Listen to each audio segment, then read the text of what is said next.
Bom, já está gravando. Bem-vindos, então, à segunda semana do curso. Nessa semana, a gente vai, basicamente, trabalhar bastante com o BigML e fazer alguns exercícios. Hoje vai ser um dia onde eu vou demonstrar algumas áreas específicas do BigML, e vocês vão ter a chance de fuçar um pouquinho mais nele, e usar alguns dos datasets que estão lá disponíveis, das sources que estão lá disponíveis, aliás, para testar algumas validações. Ali, a BigML, ela tem o costume de mudar, eventualmente, os datasets que estão como exemplo. Então, tem vários exercícios nossos, e até tem alguns modelos que não tem datasets suficiente para ser usado. Então, lá naquele diretório do Drive, onde a gente já deixa as transparências, já deixa os PDFs, os vídeos e o resto, vai ter um diretório de datasets, e eu vou acrescentar alguns datasets lá para vocês poderem baixar e agregar no BigML de vocês. Hoje a gente vai ver como é que faz isso, mas é basicamente bem intuitivo, é só arrastar e soltar, vocês conseguem colocar coisas lá. Alguma dúvida, alguma questão que vocês têm das últimas aulas, das últimas semanas, alguma coisa assim? Nada? Então, vamos lá. Vamos começar com a primeira apresentação aqui. Deixa eu só trocar para a minha apresentação de tela.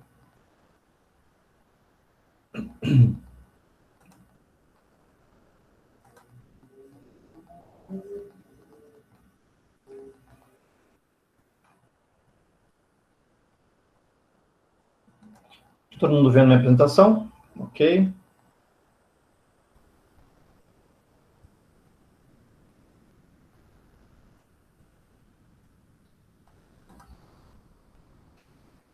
Bom, hoje nós vamos trabalhar com essa primeira apresentação, vai dar uma boa olhada de como Só um instante que eu me perdi aqui. Ok.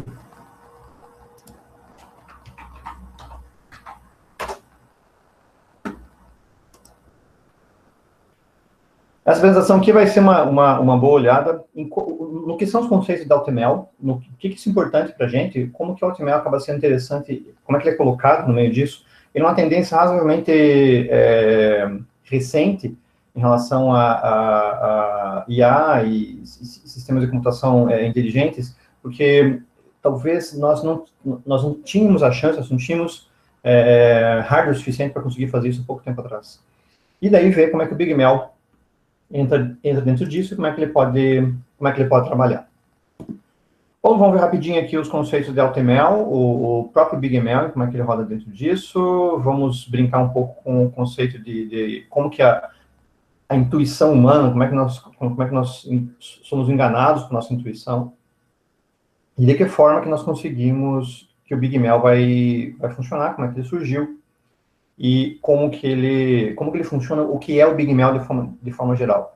Que é longe de ser somente um website, onde você não tem onde você tem somente o acesso a algumas poucas coisas. Na realidade, o BigML é uma estrutura bem maior, que permite que você possa usar isso dentro dos seus próprios sistemas, que possa usar isso dentro de uma aplicação convencional, e tem outros pontos, outros laços que são interessantes. Eu vou colocar minha blusa que Curitiba está quente, não está tão quente assim. Só um instantinho.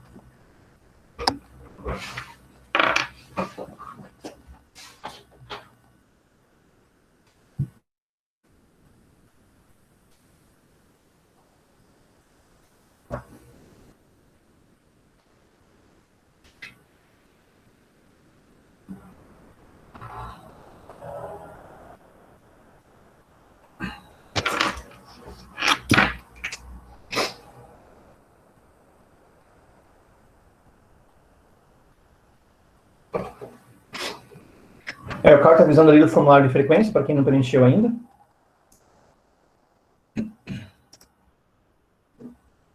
E, bom, o que é AutoML?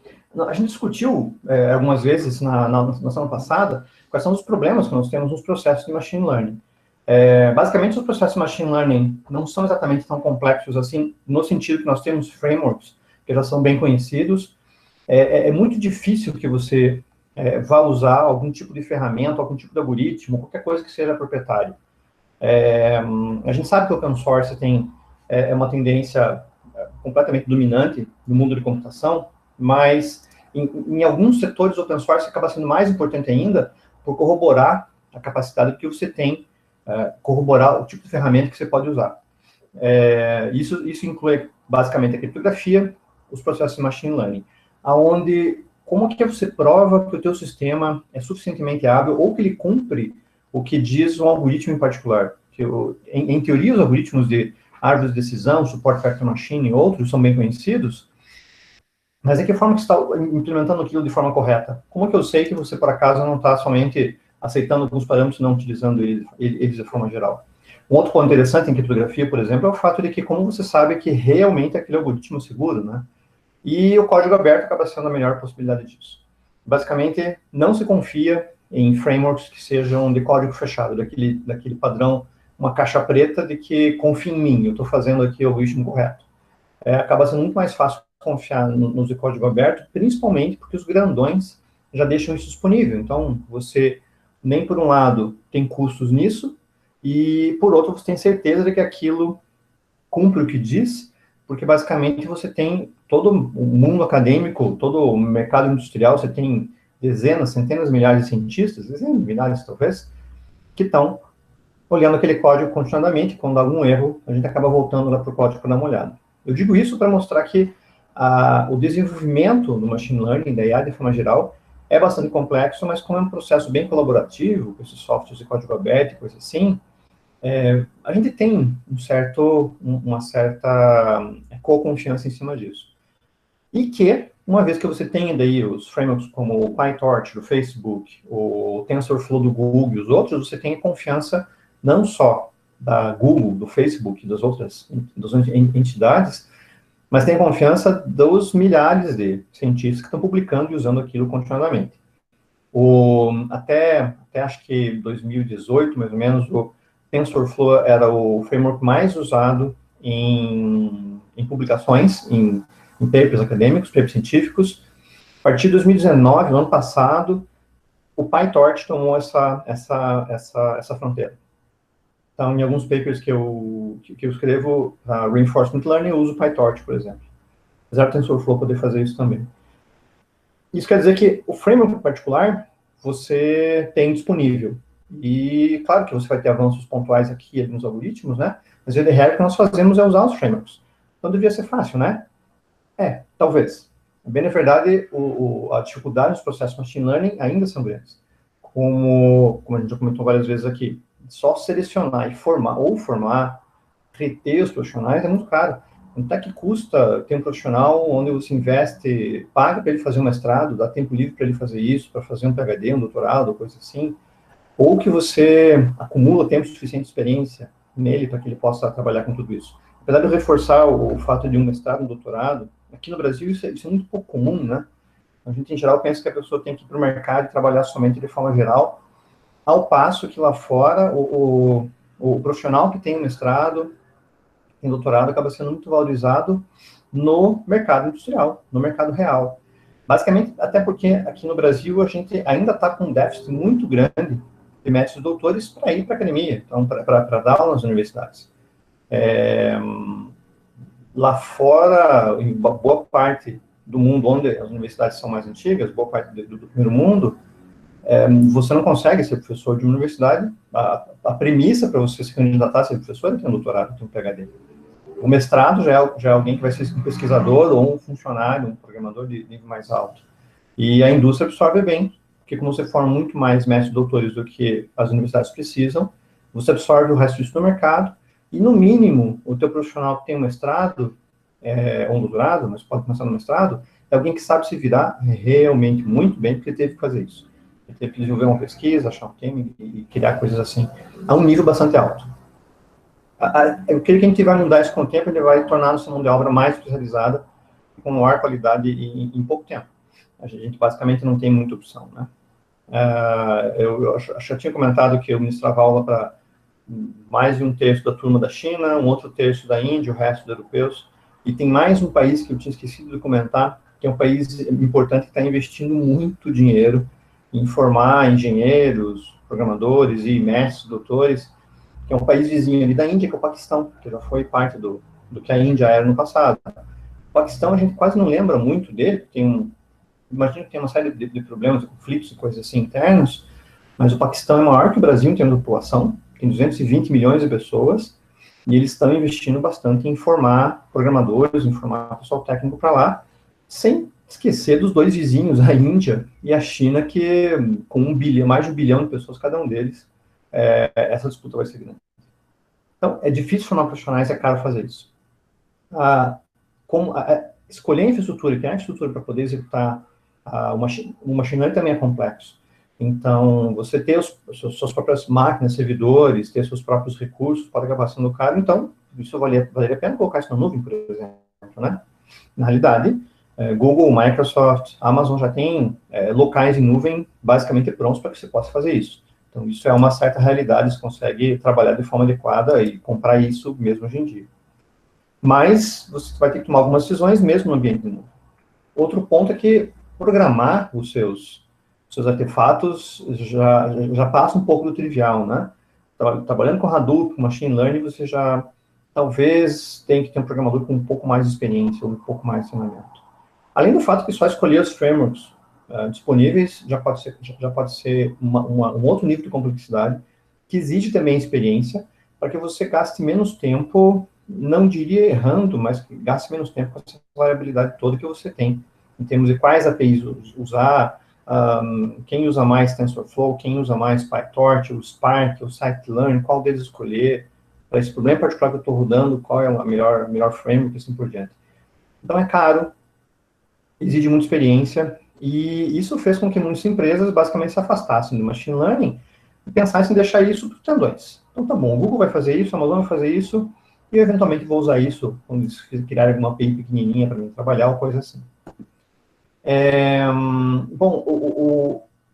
A partir disso, a partir dessa dificuldade, você sempre tem uma série assim que você tem uma dificuldade, evidentemente alguém tenta solucionar ela. Em 2013, foi publicado... Em 2013, foi publicado um paper seminal, que é esse sobre o AutoWeka, que o Weka é uma das ferramentas que a gente vai dar uma olhada aqui mais tarde, e o Weka basicamente permite que você consiga executar as tarefas de Machine Learning quase que inteiramente de forma gráfica, como o próprio BigML permite, mas numa versão desktop. E tinha um problema em relação ao próprio Weka, que você tem que escolher uma série de opções para isso, e eles criaram um AutoWeka e publicaram essa ferramenta, tentando fazer com que boa parte dos passos que nós deveríamos seguir para conseguir rodar dentro do processo fossem feitos por eles. Então, a definição de AutoML é basicamente você automatizar a aplicação de Machine Learning de forma que você diminua o número de decisões que você tenha e fazer com que o software tome algumas decisões para você, para tentar fazer com que o ciclo seja mais otimizado e mais rápido. Então, a gente sabe que desde a preparação dos dados você tem um volume de trabalho muito grande, um tempo muito grande expendido, mas aquela regra de 80-20, né, que você acaba usando 20% das soluções ou ferramentas ou funcionalidades em 80% do tempo, é provável que você trate os seus campos numéricos quase que sempre da mesma maneira, os seus campos textuais quase que sempre da mesma maneira. Então, isso acaba sendo você poderia tornar isso um pouco mais automatizado, e é essa a ideia que acontece. Então, bem, na verdade, há uma tentativa em fazer que você consiga rodar esses processos usando um software que tome decisões por você e otimize um pouquinho mais do que isso. Tem um paper recente, que é de 2020, que é esse Automated Machine Learning, Métodos, Sistemas e Desafios, que vale a pena dar uma olhada. E o paper que foi colocado numa conferência muito prestigiada, que a gente tem basicamente na computação duas vertentes de organizadores de conferência, que é a ACM, Association for Computer Machinery, e o I3E, Instituto de Engenheiros, Eletricistas, Eletrônicos e Expõe Computação no meio. Basicamente, não é só no Brasil que fica essa discussão se a computação é ciência ou se é engenharia. Eu acho que está um pouco mais com engenharia, com os pitacos de ciência, a matemática é a nossa ciência principal, e nós estamos no meio. Enfim, essa discussão pode ser muito longa, mas do lado da ACM tem os SIGs, que são Special Interest Groups, e os simpósios do SIG. Então, o SIG-KDD, SIG-KDD é em Knowledge Discovery and Data Mining. Em 2013, eles publicaram o AutoWeka lá, e acabou se criando uma tendência. As pessoas perceberam que isso pode ser interessante, pode ter uma valia para o mercado, inclusive, então a indústria reagiu muito bem a isso, porque havia essa necessidade de tentar tornar o machine learning um pouquinho mais simplista, para que você pudesse usar ele em mais experiência no dia a dia. E se criou, inclusive, um workshop famoso, que é o AutoML Workshop, que desde 2014 vem sendo publicado. Vocês podem caçar essas publicações e fuçar um pouco disso. Quanto a publicações e papers, de vez em quando vocês podem bater num paywall, que é o fato de que alguns papers exigem pagamento para você possa acessar eles e coisa assim. Mas, em geral, as universidades têm contratos para permitir que os alunos e professores possam acessar. Então, se vocês têm uma conta numa universidade, vocês podem solicitar isso, ou pedir para um colega ou para alguém, para que possa buscar algum paper que, em particular, vocês se interessam. Basicamente, aconselho vocês a buscarem os papers lá na ACM e no I3E, IEEE. Buscando nesses dois, tem a IEEE Explore, a biblioteca deles, eu vou ter um volume grande de papers disponíveis. O AutoML vai tentar fazer com que você diminua o teu volume de decisões a serem tomadas. Então, ele vai tentar fazer com que, boa parte das vezes, você use opções default ou opções que se autoajustam ao dataset, à situação, ao algoritmo que você está usando, baseado em experiências do passado. Uma pergunta que sempre acontece é, será que eu posso usar machine learning para melhorar o machine learning? O AutoML é quase isso, mas ele tenta usar um pouco menos de machine learning e mais um pouco, basicamente, de estatística, que é fazer com que você saiba que tipo de tratamento você dá, a maioria das vezes, para um certo campo, e ainda permitir que, de vez em quando, você possa ir lá e alterar alguns parâmetros. Então, no AutoML, você ainda pode mexer nos parâmetros do modelo que você queira, ou você pode seguir com o modelo tradicionalmente colocado ali dentro. Lembrando sempre de um paper que a gente viu, que está disponível lá, da importância exagerada, da importância surpreendente dos dados, que é o fato de que os metaparâmetros são os parâmetros do seu algoritmo. Você vai determinar como ele funciona e coisas assim. Os dados são o volume de informações que você tem, e isso já ficou, inclusive, mostrado e provado várias vezes em artigos, e que você pode só aumentar o volume de dados e conseguir uma melhora na qualidade do teu modelo substancial. Mas, de vez em quando, você pode mexer nos parâmetros mesmo no AutoML, e, às vezes, esses parâmetros exigem um certo conhecimento, quer dizer, que tipo de pruning, que tipo de poda você vai fazer numa árvore de decisão. Tem várias podas diferentes, e elas são melhores para algumas situações que para outras, então pode ser que você precise ler um pouco, conhecer um pouco mais dos algoritmos, e é bem, na verdade, a ideia é que nesse curso aqui vocês tenham esse conhecimento mais básico do algoritmo para que possam tomar decisões melhores. É claro que o AutoML está começando, ele começou em 2013, ele foi reconhecido como workshop em 2014, então 6 anos não é um tempo tão longo assim, mas ele já tem muita atenção na indústria. Tem um paper aqui da Forbes Magazine que mostra que eles consideram o AutoML como basicamente o futuro da IA, e é muito provável que a gente use muitas estratégias nesse meio. A Microsoft, a Google, a Amazon já tem também recursos de AutoML disponíveis. A Microsoft tem um software que, inclusive, é parecido com o Orange, que a gente viu depois, que você arrasta e solta para tentar montar os seus fluxogramas, com maior ou menor sucesso, mas eles certamente vão se aperfeiçoar. E aqui tem um pouquinho do fluxograma que tem. Então, é claro que o que eles colocam que é tentar fazer com que toda essa área aqui seja gerida pelo AutoML. É evidente que você tem um certo limite a isso, né? Então, a exploração de dados, preparação de dados, o feature engineering, esses 3 passos aqui são passos enormes. Então, talvez sua ferramenta de AutoML não consiga fazer tudo que você precisa ali dentro. Talvez você tenha que voltar e ficar manipulando os dados lá no teu Spark, lá no teu banco de dados, fazer suas queries e coisas assim.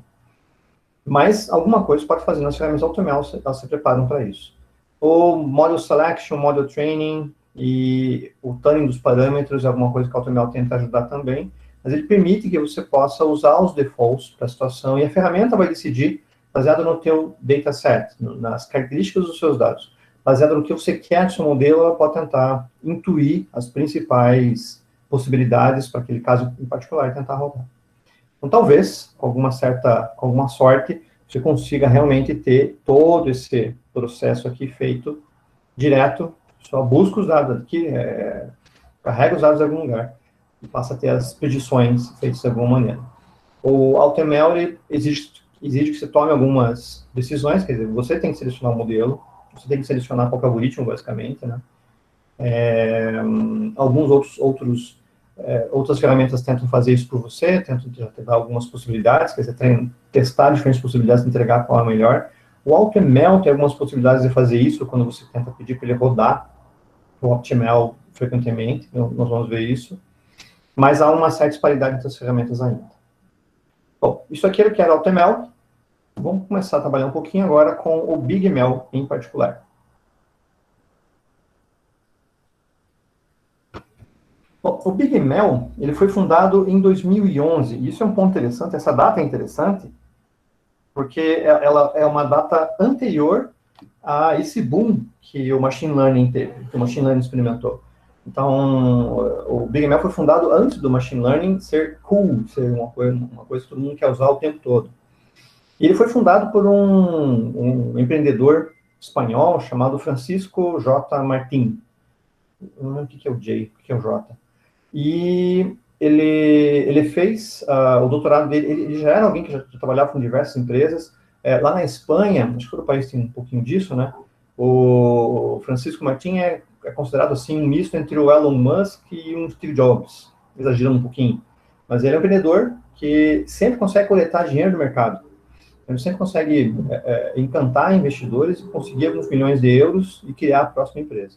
Ele criou uma empresa em 99 que trabalhava com IA com web semântica. Lembra de web semântica que o Tim Berners-Lee criou, que ia ser a nova versão da web, mas que pelo menos nos deu o conceito de semântica, onde você pode usar linguagens como OU, por exemplo, que é o WL, que permite que você possa buscar conhecimento, que você organize conhecimento. A área médica, por exemplo, usa bastante semântica para tentar manter os dados médicos de forma mais ou menos organizada. Então, ele criou essa empresa na época para trabalhar com web semântica, para trabalhar com semântica.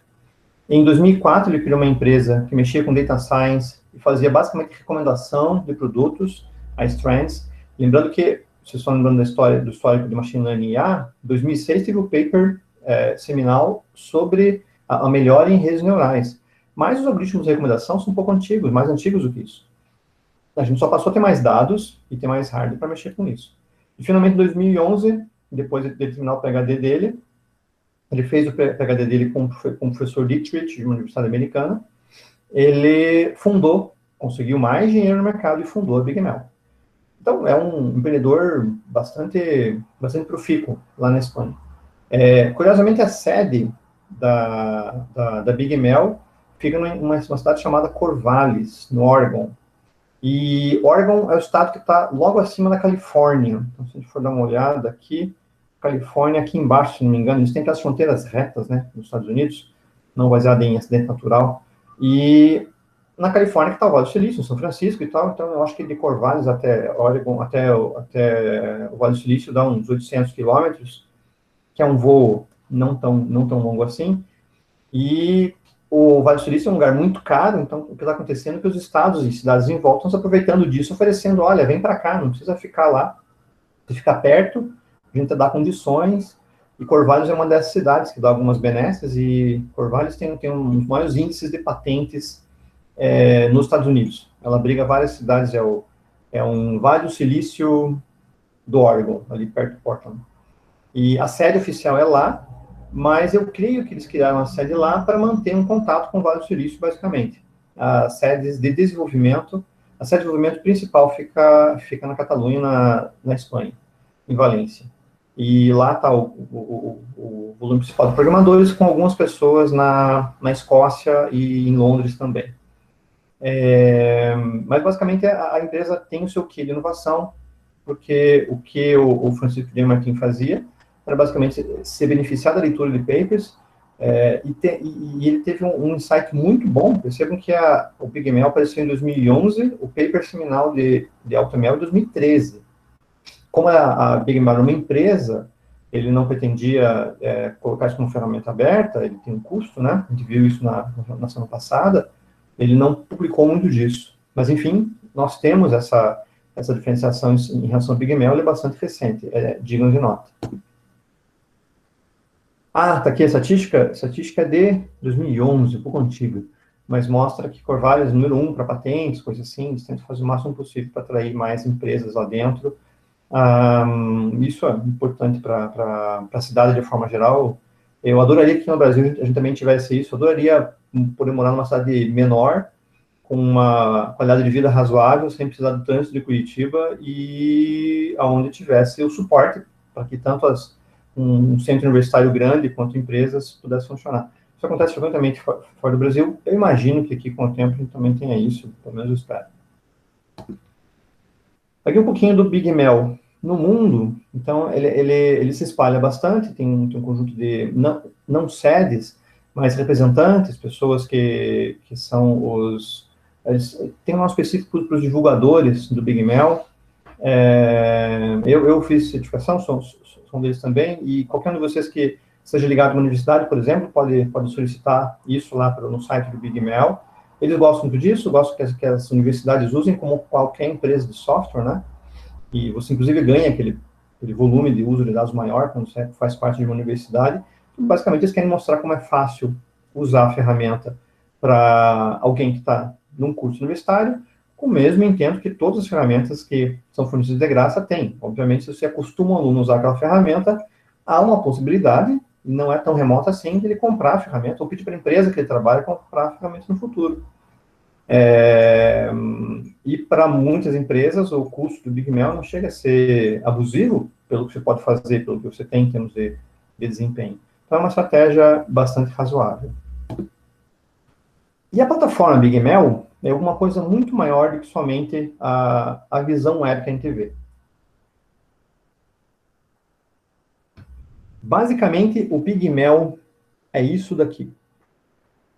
O Big Mel é um back-end de machine learning distribuído.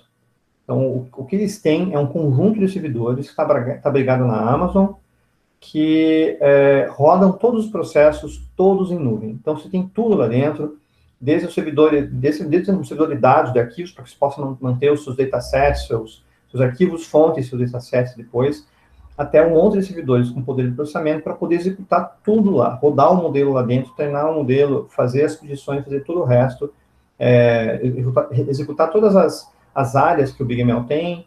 Então, ele tem um servidor para a parte de fonte dos datasets, para rodar os modelos, para realizar as predições. Todo o ciclo de machine learning acontece na nuvem. Isso tudo é baseado numa infraestrutura escalável. Então, o que eles têm é um conjunto de servidores na Amazon e eles podem mover isso à medida que os clientes solicitam. Mover para alguma localidade mais próxima do cliente, como basicamente a Amazon faz para muitos serviços. Não sei se alguém aqui já usou algum serviço baseado em nuvem ao redor do mundo, o Dropbox, por exemplo. O Dropbox, quando você se move de um continente para outro, ele, em pouquíssimos dias, ele percebe isso e ele traz seus dados para perto de você e continua a ficar espantosamente rápido. Por isso que eu pago o Dropbox anualmente. E outras ferramentas de nuvem também fazem a mesma coisa. E o BigML basicamente é isso. É uma infraestrutura que você pode, inclusive, fazer o deploy local. Então, eu acho que eles não colocam o preço lá na página. Imagino que seja caro, porque o próprio BigML, na versão paga dele, não é assim exatamente barato. Então, você pode solicitar para colocar o servidor BigML na sua empresa. Então, ele vai lá e instala todo o processo, um deploy inteiro, segundo os programadores que eu conheci, não é uma coisa assim tão complexa. E ele coloca todo esse back-end de machine learning disponível para você. Todo o resto são somente interfaces para ele. Então, isso daqui é o BigML. O resto todo são só interfaces. E quais são essas interfaces? A principal é a interface de REST. Tudo que você coloca dentro do BigML, a gente viu brevemente no ano passado, um pouco do BigML, até a fonte de dados, o dataset, campos, tudo tem um ID para você tentar acessar ele com uma API REST. Eu acho que a gente não vai ter tempo de fazer isso aqui, nesse curso. Eventualmente eu posso pedir uma permissão para vocês para estender um pouquinho, só para demonstrar pelo menos, mas você pode acessar tudo do BigML a partir de qualquer linguagem, de Python, Java, todo o resto, para você colocar dentro do teu processo normal a chamada dos modelos que você já fez na nuvem. Então, você pode usar a interface web para treinar um modelo, testar ele, fazer toda a prototipação, deixar ele na nuvem gravado, assim que você faz alguma coisa, ele já tem um ID, então você não tem como não colocar um ID em nenhum objeto, nenhum recurso que é chamado do BigMel. Daí você pode chamar isso dos seus programas. Seus programas podem tanto rodar num servidor, como podem rodar direto no celular. Você pode ter algum aplicativo que rode direto no celular, fazendo chamadinha REST, porque, óbvio, no curso aqui, chamadinhas REST para os recursos que você tem na web. Isso faz com que você não precise gastar com recursos locais, possa apostar nos recursos que a BigMel te dá, e torna o processo bem simples e um modo fácil para você ver. E daí, em cima disso, você tem duas coisas. A interface web e as visualizações, né? Então, o que a gente viu na semana passada e vamos usar o curso todo, você tem um front-end web. Esse front-end web tem um monte de visualizações bastante interessantes para que você possa mostrar, interagir com os clientes, talvez não tão técnicos assim, ou mesmo para nós, podemos usar isso de forma adequada. Há um motivo para as visualizações serem muito benquistas, né? Há um motivo para o ClickView vender bastante, para o Tableau vender bastante. Eles conseguem tornar isso fácil para o usuário ver, e há um apelo inegável de venda ali dentro. E além da interface web, que é basicamente o que a gente mais vai usar, né? Essas visualizações é o que a gente mais vai usar, nós temos uma série de ferramentas disponíveis também. Então, as ferramentas todas estão disponíveis, tanto aqui o Predict Server que você pode instalar, ele tem o BigMailer, que é uma ferramenta que você baixa para rodar em Linux e Mac, para ter uma interface de linha de comando. Então, você roda todos os comandos, tudo que você faz na interface web do BigMel, você faz pela linha de comando. Você tem o BigMel X, que é uma aplicação para macOS, que acho que também roda em Linux, se eu não me engano, porque basicamente a base é a mesma. Os bindings e libraries, que daí tem bibliotecas para você acessar. Você pode acessar direto por uma API REST, você tem lá a tua linguagem, pode acessar direto como REST, mas eles já criaram um wrapper para você acessar da sua linguagem favorita. Então, tem as básicas, né? C++, Java, Python, eu acho que tem PHP, tem várias linguagens lá, e daí você já embute direto na tua linguagem, torna o processo mais fácil ainda. E tem algumas ferramentas interessantes, que aqui tem a parte móvel, que acho que não está nem citada aqui nesse slide. Tem o BigMel for Alexa, para você embutir no agente da Alexa os processos de predição. E o BigMel, que você pode rodar dentro de uma planilha do Google Documents.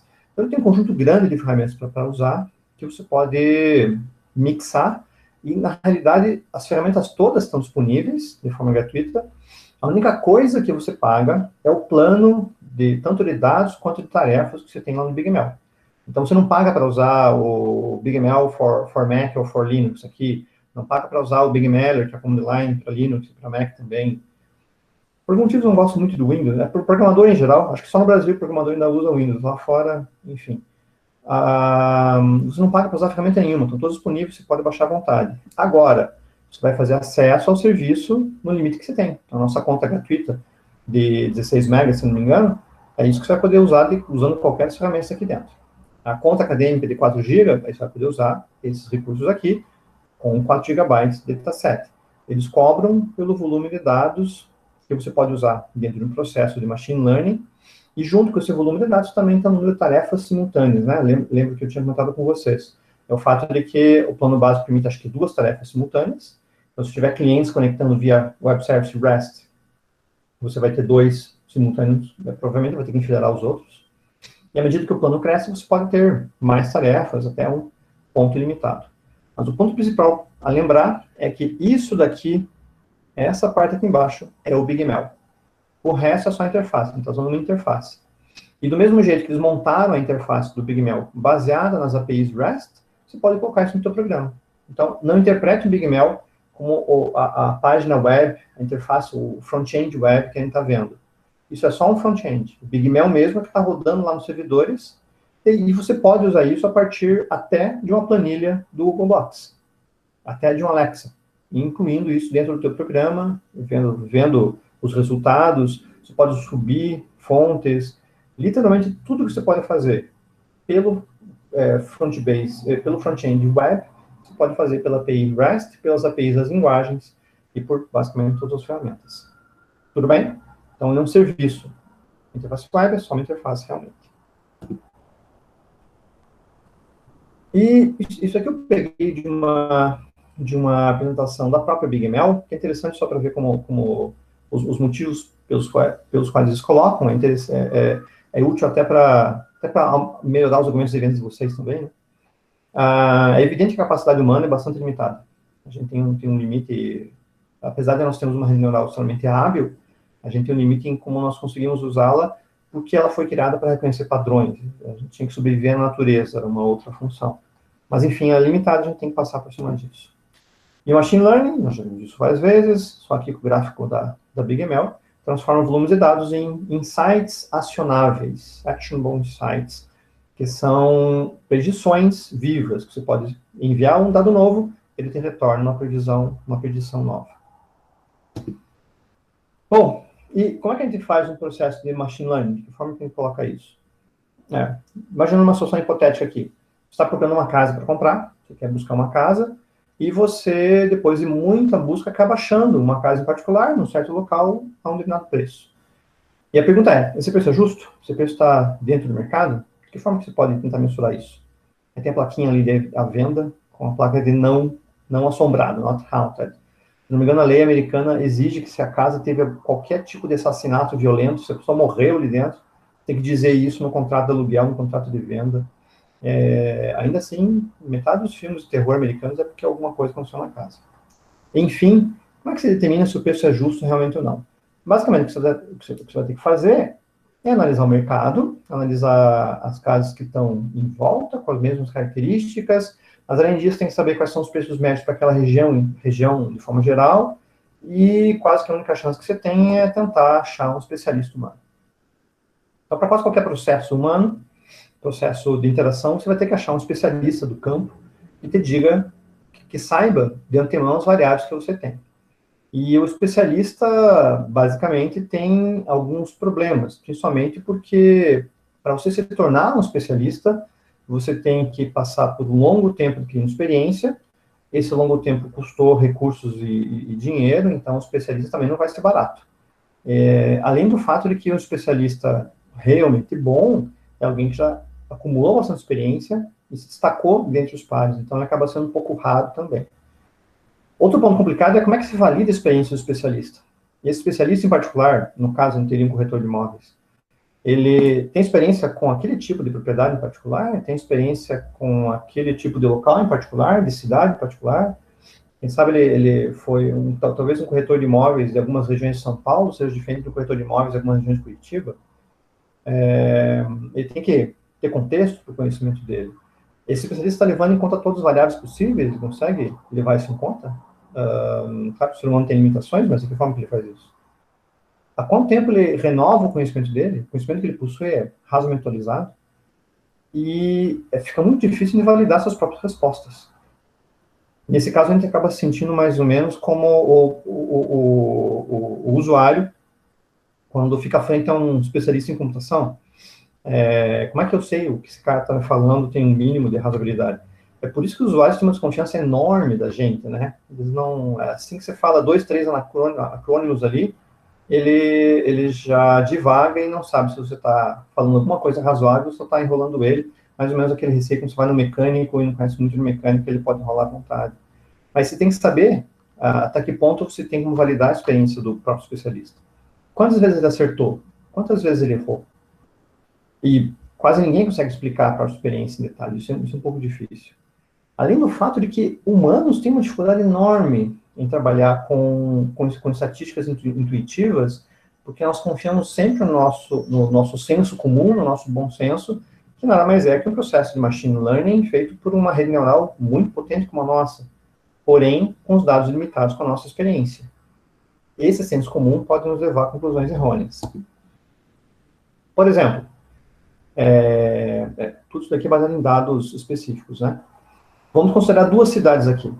Uma cidade que é nebulosa, que do ano tem 350 dias com chuva ou nebulosidade, e 15 dias ensolarados. Só não vou dizer que é Curitiba, porque Curitiba tem um pouco mais do que isso, mas é bem fácil pensar em cidades aqui em volta, que seriam essa tal cidade nebulosa. E uma cidade ensolarada, Londres, né, por exemplo, né? Dublin, onde morei por alguns anos. Dublin é quase como isso daqui. De vez em quando sai o sol, o pessoal fica olhando, o que é aquela bola amarela, esquisita em cima. Uma cidade ensolarada, uma cidade de uma região mais tropical, por exemplo, mais seca, tem 15 dias com chuva, nebulosidade, e o resto do tempo ensolarado, com sol e coisas assim. A questão é, em qual cidade a venda de óculos do sol per capita dos habitantes da cidade, não considerando turistas ou externos, é maior? A intuição humana vai dizer que a cidade ensolarada, as pessoas precisam de mais do que isso, porque, afinal de contas, tem sol. Por que diabos alguém vai precisar de um óculos de sol numa cidade que é nebulosa? Basicamente, a gente vai imaginar que a cidade ensolarada tem a preferência para isso. No senso comum, na cidade nebulosa, quem que precisa de um óculos de sol, né? Já que não tem muito sol mesmo. E, na realidade, o senso comum nos prega uma peça aqui dentro. Primeiro que a cidade nebulosa, as pessoas acabam tendo óculos de sol, acabam comprando óculos de sol, porque quando o sol aparece, incomoda, né? Como disse, em Dublin, aparece o sol, o pessoal fica achando estranho que tem aquela nave alien passando pelo céu. E o ponto interessante é que na cidade nebulosa, como você quase nunca usa o óculos de sol, apesar de você ter um, você volta e meia perde ele, ou joga ele no canto e quebra o centro, algo do gênero. Quase ninguém trata com devido cuidado esse tipo de equipamento pessoal. As pessoas compram mais óculos de sol nas cidades nebulosas. Isso é uma estatística válida. Depois eu passo referência, mas uma estatística europeia. Então, talvez uma cidade nebulosa seja uma boa cidade para você oferecer um banquinho para vender óculos de sol. Mas é contra-intuitivo. Os dados reforçam isso. Mas a nossa intuição humana, a minha intuição, claramente iria para um outro caminho.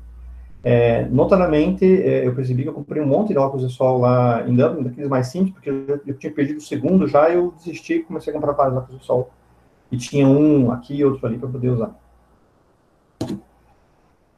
Uma outra situação onde a intuição humana acaba não sendo assim tão útil é uma pergunta que acaba sendo bastante simples. Imagine o senhor Fernandes abaixo. Isso eu tirei de material da própria Big ML, tá no nome em espanhol, basicamente. Esse é o senhor Fernandes, feliz e contente ali, com uma gravatinha, borboleta e esse suspensório. Claramente uma roupa até pouco usual, né? E a pergunta é mais provável que o senhor Fernandes seja um bibliotecário ou um fazendeiro? E nesse fazendeiro aqui, acho que eu coloquei mal a palavra. Alguém ligado à agricultura, um trabalho ligado à agricultura.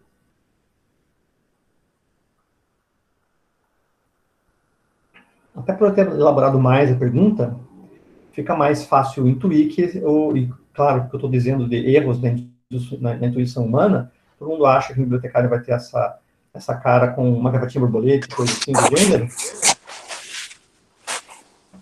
Só um instantinho. Mas está parecendo que ele é fazendeiro. Fazendeiro tem essa cara de fazendeiro, né? Você imagina que tem ali um machado ao lado, coisa assim, né? Um fazendeiro que se veste mal, ou então... Ou isso. Um lumberjack de uma floresta. Engomadinho. Pode ser um lumberjack, não dá para duvidar disso. Mas o único ponto interessante em relação a isso é que, sim, claramente ele trabalha com cultura, mas por um seguinte fato, se você pega alguém randomicamente, tá escrito assim em cima, ele foi selecionado randomicamente. Então, eu não peguei ele numa cidade em particular, numa região particular. É alguém do mundo em particular. Mundialmente, nós temos mais de 1 bilhão de pessoas. Dos 7 bilhões, tem 1/7 da humanidade que é oficialmente empregada em alguma coisa relativa à cultura. Então, engenheiro agrônomo, ele é um trabalhador agrícola, ele é alguém registrado oficialmente com alguém que trabalha com agricultura. Mais de 1 bilhão de pessoas. Quantos bibliotecários vocês acham que tem no mundo? Eu conheço tão poucos. Isso que eu trabalho na universidade tem, obrigatoriamente, um bibliotecário, uma pessoa formada em biblioteconomia, ou tem uma outra graduação para isso, em cada campus da minha universidade. Ou das universidades que eu visito, que também é um lugar comum para mim. Mas é muito mais provável que uma pessoa randomicamente selecionada seja alguém ligado à agricultura do que seja um bibliotecário, basicamente pelo número de pessoas que estão ligadas a essa interação, a esse tipo de atividade por padrão. A nossa intuição nos serve bem para algumas situações, nos fez chegar até aqui. Então, nossa espécie é mais ou menos nova, acho que é uns 200 a 300 mil anos, o Homo sapiens. Mas todos os primatas superiores do gênero Homo, deve ter uns 2 milhões de anos, talvez. Nesses 2 milhões de anos, nós só chegamos aqui porque a nossa intuição, que é o machine learning disfarçado, nos serviu bem. Mas com o volume de dados que nós temos, decisões que nós temos, elas já começam a não ser tão eficientes. E tem outro ponto bem interessante aqui, que é o paradoxo de Simpson. Está aqui o Homer, não é o Homer. Na verdade, é um estatístico famoso, e uma dupla de estatísticos. Que também pode chamar de reversão de Simpson, efeito de Simpson. Ou os dois nomes que são interessantes, que é o paradoxo da amalgamação ou o paradoxo da reversão. É um fenômeno que mostra que quando você tem um tipo de resultado quando os dados estão desagregados, e quando você combina os dados, eles têm um outro tipo de resultado que pode ser diametralmente oposto. Isso daqui é uma estatística da Secretaria de Educação dos Estados Unidos, e mostra que a esquerda, que se nós formos analisar os dois estados, Wisconsin e Texas, os Estados Unidos, nesses 3 anos aqui em particular, como a estatística ela não é feita anualmente, né? É muito complicado fazer isso. A discussão está divertida ali, né? Porque se viu a nossa intuição, e é correto.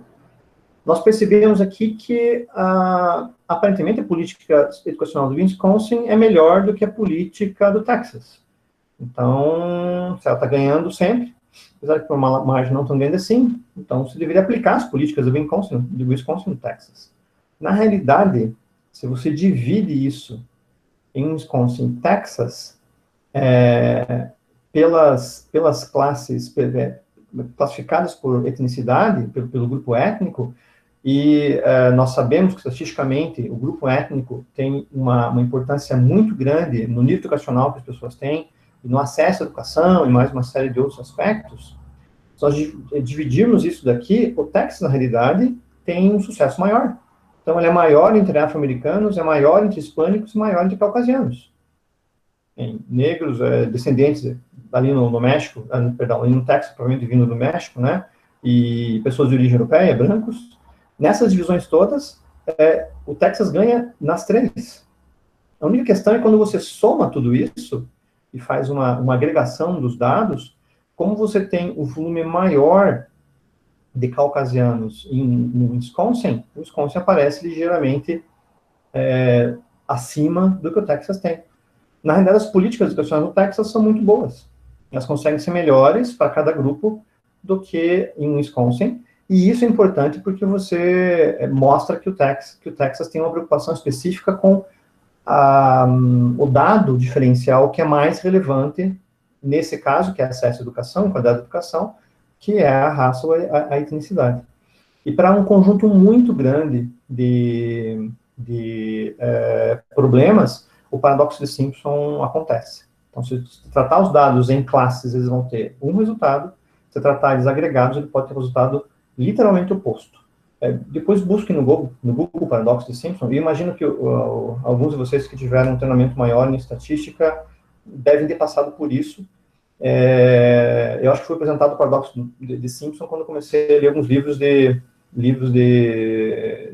machine learning que buscavam uma base estatística.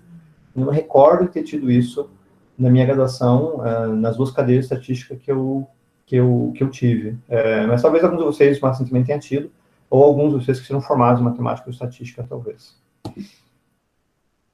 E, voltando, pensando naquele conceito da busca por um preço por um imóvel, essa tabela que é à esquerda mostra que você tem uma relação entre a área do imóvel, a metragem quadrada, basicamente, e o preço, porque aqui nós colocamos nesse scatter plot todos os preços versus a área nos eixos, e percebemos que há uma certa concordância entre eles. Então, o que a gente pode fazer? Pode criar uma regressão e criar uma equação de primeiro grau básica, que determina uma reta que vai mostrar aonde um ponto médio interessante para isso. Então, essa equação está aqui em cima, que é o preço vai ser igual a 125,3 vezes a área, mais uma base, que é o que está essa diferencial aqui, que é 96,535. Isso faz com que o preço e as previsões sejam basicamente razoavelmente próximas uma da outra. Isso quer dizer que você passando uma área para essa equação aqui, você consegue determinar se a área é uma das variáveis mais importantes para isso, qual é o preço que aquele imóvel em particular vai ter. Então, você cria uma equação para isso, e basicamente esse tipo de operação você pode fazer na planilha. Claramente você pode fazer na planilha. Tem uma função para isso na planilha do OpenOffice, e certamente no Excel também tem. O problema é que raramente se tem só a área, né? Então, a área está aqui nas planilhas em inglês está em square foot, mas sempre tem número de camas, de banheiros, qual preço foi vendido, quantas vagas na garagem tem, que ano foi construído, localização, endereço, talvez latitude e longitude possa colocar ali dentro. Começar a fazer aquela equação com um conjunto muito grande de variáveis vai fazer com que você tenha uma certa dificuldade maior nisso, e é muito provável que o seu especialista não consiga fazer todo esse cômputo de uma forma geral. Faltou ver se não tem fantasma. E a parte do fantasma ali. Ainda. E a parte do fantasma. Garanto que no Brasil a gente acha mais algumas coisas relativas a isso também. É sim. E na realidade, o que a gente tem aqui dentro... Perdão, Marcelo? Gente enterrada. Isso. Eu lembro que, só fazendo um parênteses, o campus de Ponta Grossa, da Universidade da UTFPR, do Cefet, foi feito no antigo seminário, e tinha um cemitério lá no fundo do seminário, onde os padres, talvez noviços que falecessem, ficavam ali. Tiveram que desconsagrar o cemitério, retirar todos os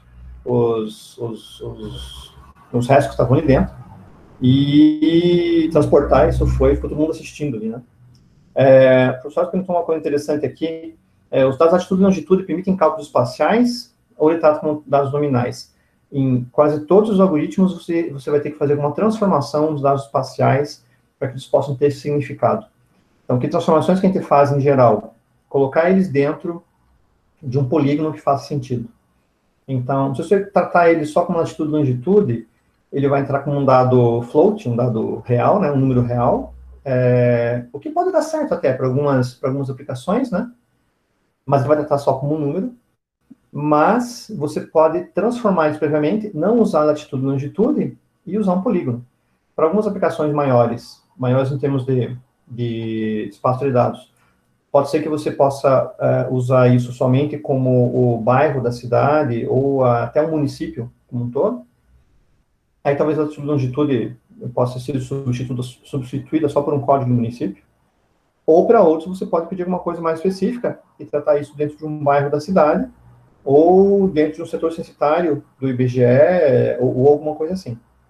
Mas eu diria que é muito mais provável que um dado com latitude e longitude seja mais facilmente tratável como um dado categórico, né? Você converte isso para qual bairro que eu estou, qual região que eu sou da cidade, e ele vai ter um resultado melhor. Exatamente como o Marcelo comentou aqui, a proximidade de uma cidade ou região tem bem mais efeito.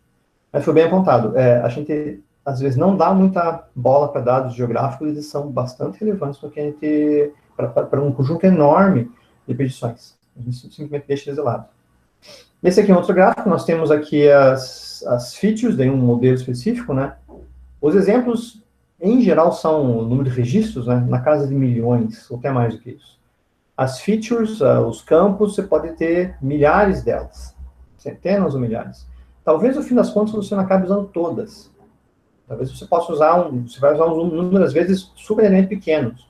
Começa com algumas centenas, e depois você pode buscar só as que sejam mais importantes.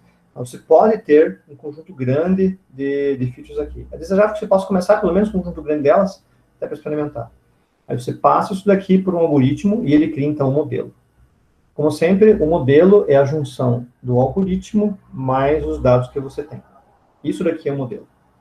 E aí, para o modelo, você passa um novo exemplo, que tem as mesmas features que foram colocadas para o treinamento. É evidente, você treinou com um número X de campos, com aqueles campos específicos, tem que passar exatamente os mesmos campos para o seu modelo. Caso contrário, ele não consegue funcionar.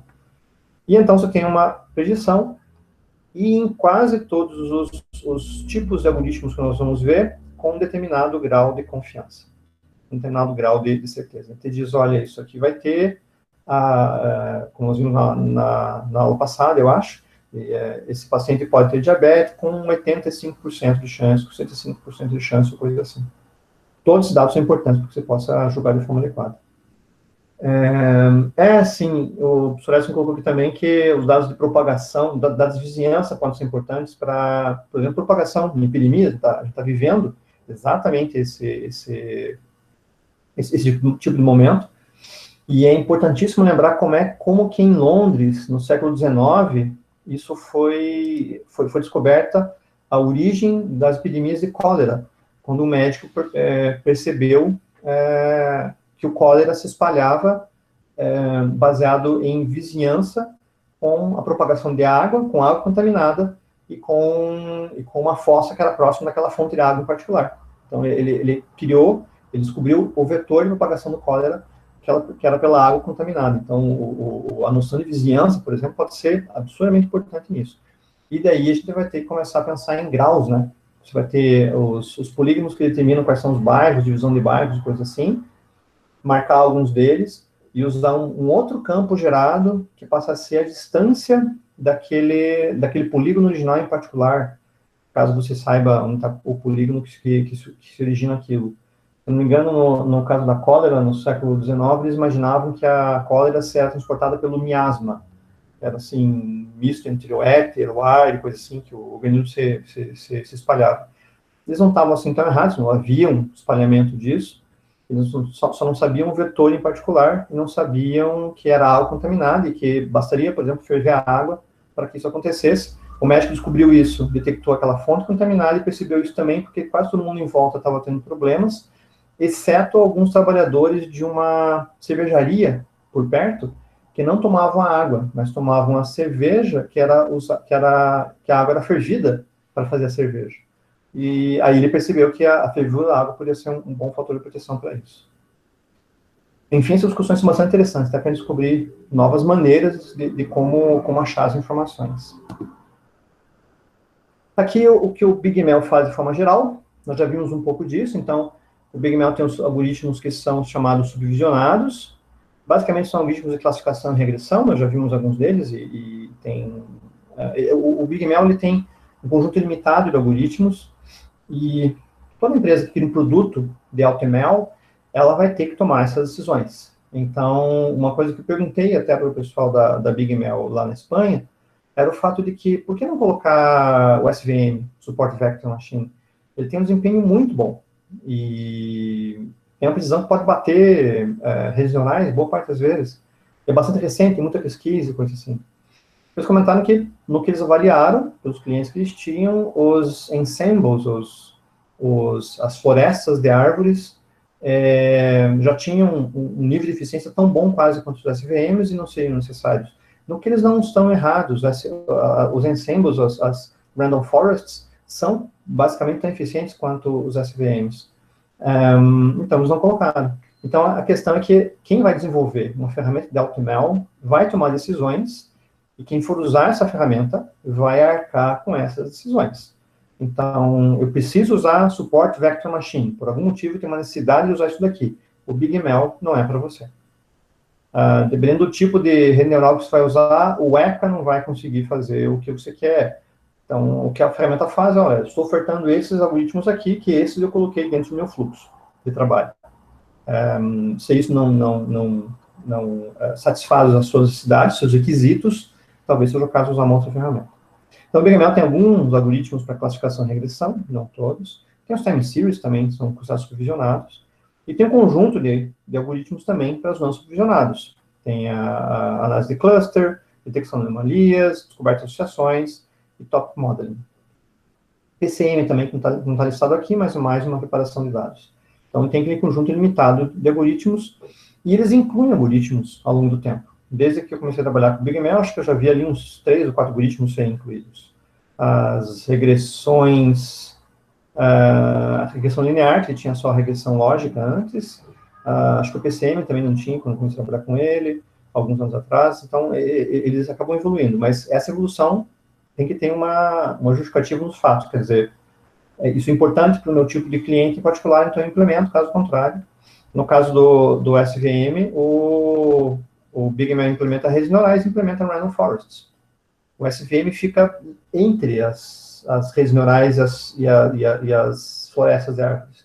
Então, como as duas têm uma certa interseção, eles consideram o SVM não necessário, eu vejo uma certa lógica nessa decisão. Mas, como eu disse, se alguém precisa de SVM por algum motivo, tem que ser um suporte vector machine, o BigML, por exemplo, não é para você. E o que eles tentam fazer é um end-to-end machine learning, que é o que eu comentei, desde o data transformation até você ter eles colocam data transformation como alguma coisa dentro do modelo deles, mas vamos ver com o tempo, talvez não seja tão eficiente assim. Até você ter um dataset que esteja pronto para o algoritmo, rodar o seu algoritmo e executar isso no seu modelo, e isso que a gente já tinha visto no slide anterior, você tem a transformação anterior dos dados, tem a operação no final, porque você vai estar usando isso com os web services da infraestrutura, então você basicamente já recebe todos os resultados do seu modelo criado, sem precisar criar infraestrutura para isso, sem precisar programar para isso, tem que programar só a sua aplicação realmente, que consome aqueles serviços gerados. Isso faz com que você possa criar uma aplicação direto no celular, por exemplo, que via uma API qualquer, um retrofit, alguma coisa assim, acessa os web services do BigML e consegue fazer um aplicativo bem interessante, né? Como eu sei que tem alguns alunos meus aqui de uma disciplina de Android, eu sei que eles podem fazer isso, posso dar como exercício para eles até.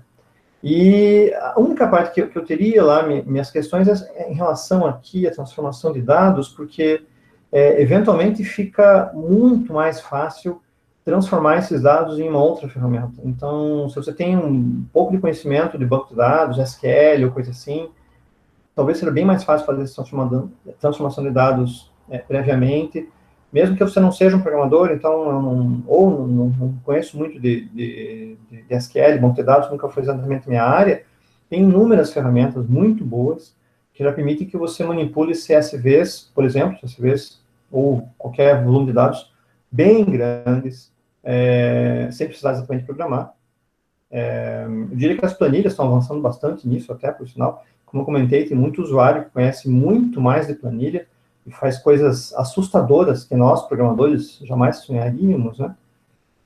Assustadoras em vários sentidos, inclusive, né? Tem aquelas empresas que são mantidas por planilhinhas, que são planilhonas gigantes.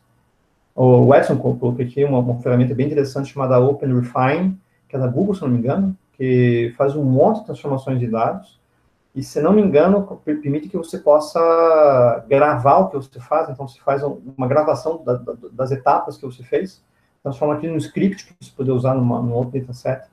Então, a transformação de dados pode ser que seja interessante fazer fora da estrutura do BigML, ou de qualquer AutoML, por assim dizer. Apesar de que o BigML tem algumas coisas para fazer, algumas operações, transformações, filtros e junções lá dentro dele. Se você tiver um dataset quase lá, pode ser que valha a pena. Tudo bem? Eu vou descompartilhar aqui, preparar para a próxima apresentação.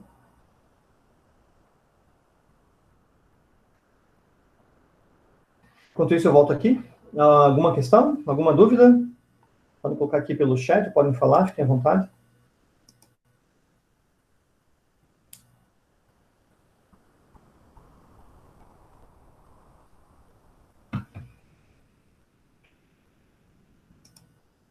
Bom, vou colocar mais algumas apresentações. O nosso programa hoje é trabalhar com pelo menos duas características do que o BigML tem, que são os fontes, sources, que eles chamam, e os datasets.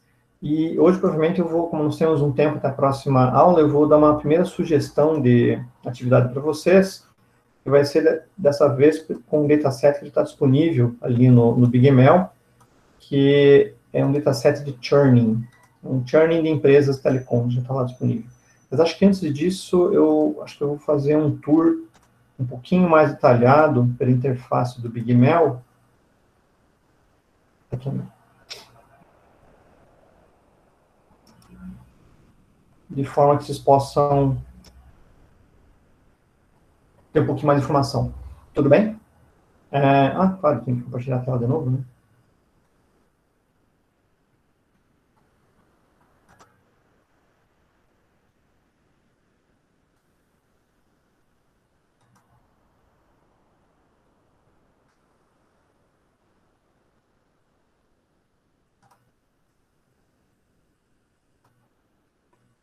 Aqui para cá.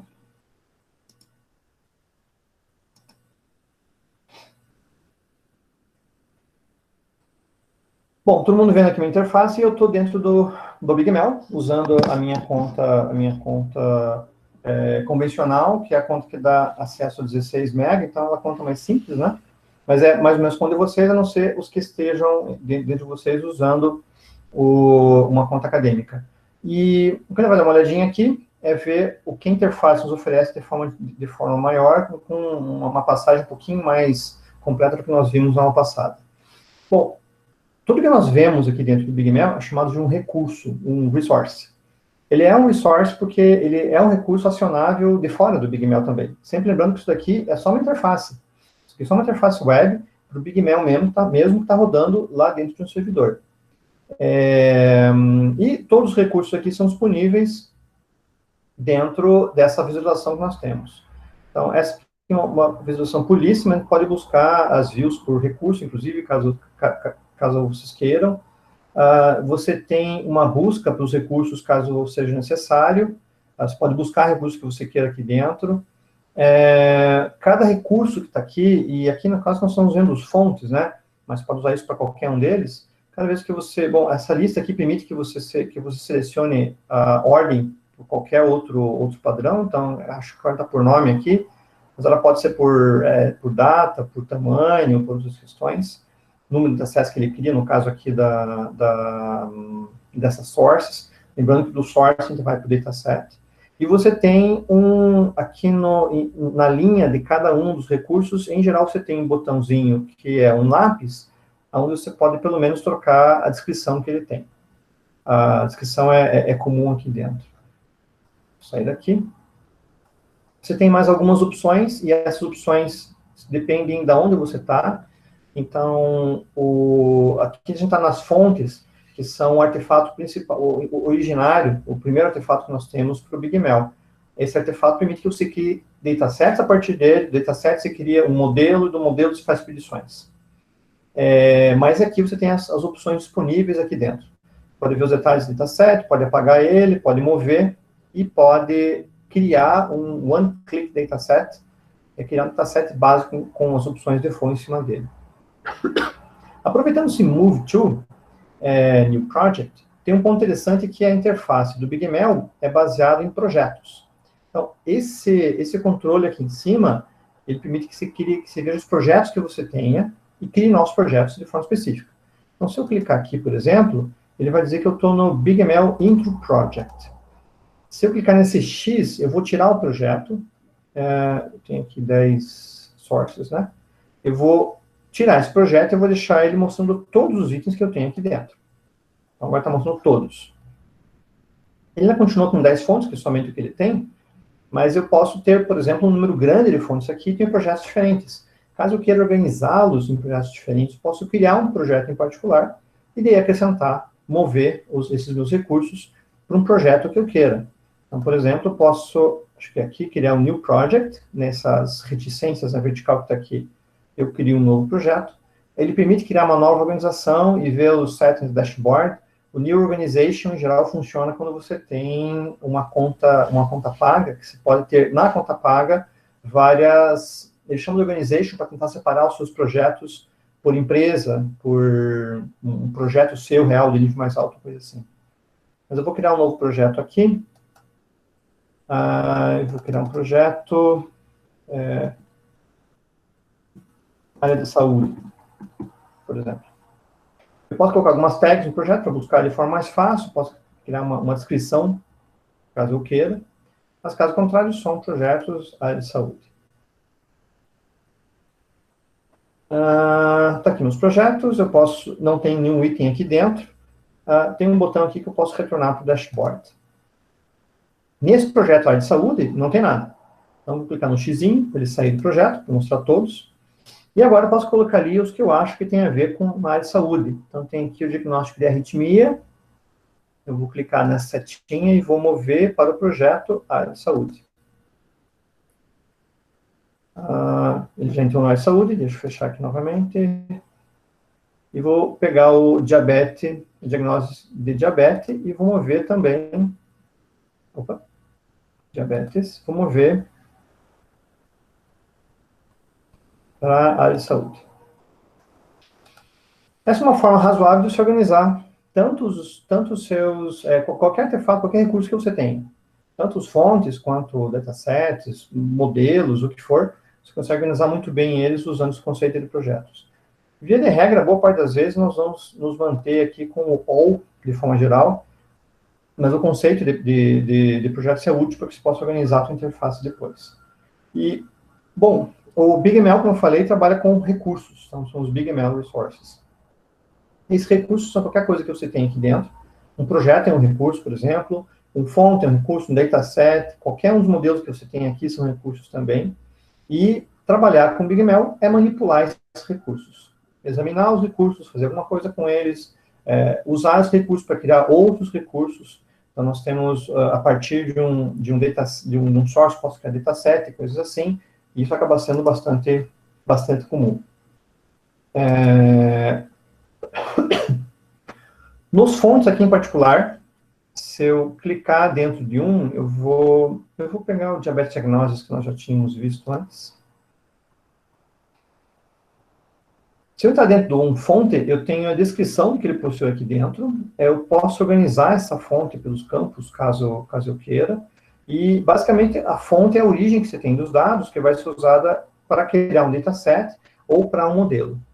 A visão que eu tenho aqui na fonte, ela é um tanto quanto diferente, uma visão padrão em registros, porque ela não mostra os registros na horizontal, como a gente está acostumado a ver no padrão de tabela, mas ela mostra os registros, basicamente, só como um exemplo, ela até mostra quase que um header dos registros, e mostra os registros na vertical. Então, você vai vendo os campos, os registros na vertical e os campos na horizontal. Então, tem aqui o campo pregnancies, e aí eu vejo a número de gravidez da instância 1, da instância 2, da instância 3, e se eu andar aqui para a direita, eu vou vendo as várias instâncias que eu tenho.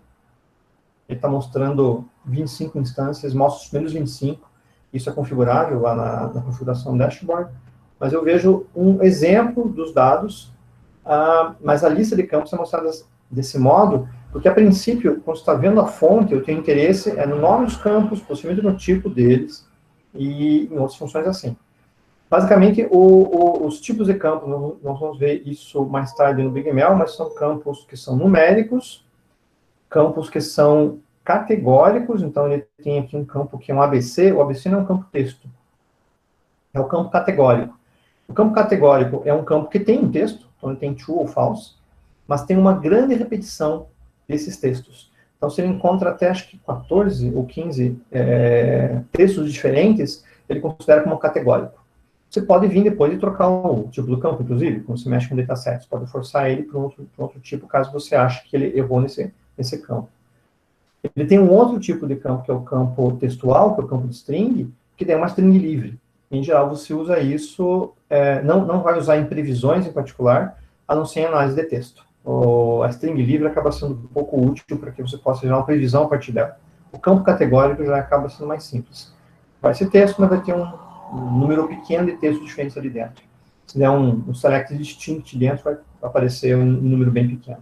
Além disso, tem os campos tipo data, que podem ser escondidos, caso seja necessário, e os campos tipo coleção de itens. Vamos dar uma olhadinha em como é que ele vai funcionar. Eu vou voltar aqui para a lista de fontes, e nós temos todas as fontes disponíveis. Como eu comentei, você tem um search box, onde você pode buscar tanto as fontes, quanto até um próprio campo, ou coisa assim, ele acaba sendo achando de forma geral. Nós temos os recursos todos aqui dispostos, o source, dataset e os modelos que você tem. Então, nós temos um modelo supervisionado de árvore, nós criamos na semana passada, que está aqui, mas se eu pedir para ver as florestas de árvore, eu não tenho nenhuma. Eu tenho modelos daquela forma.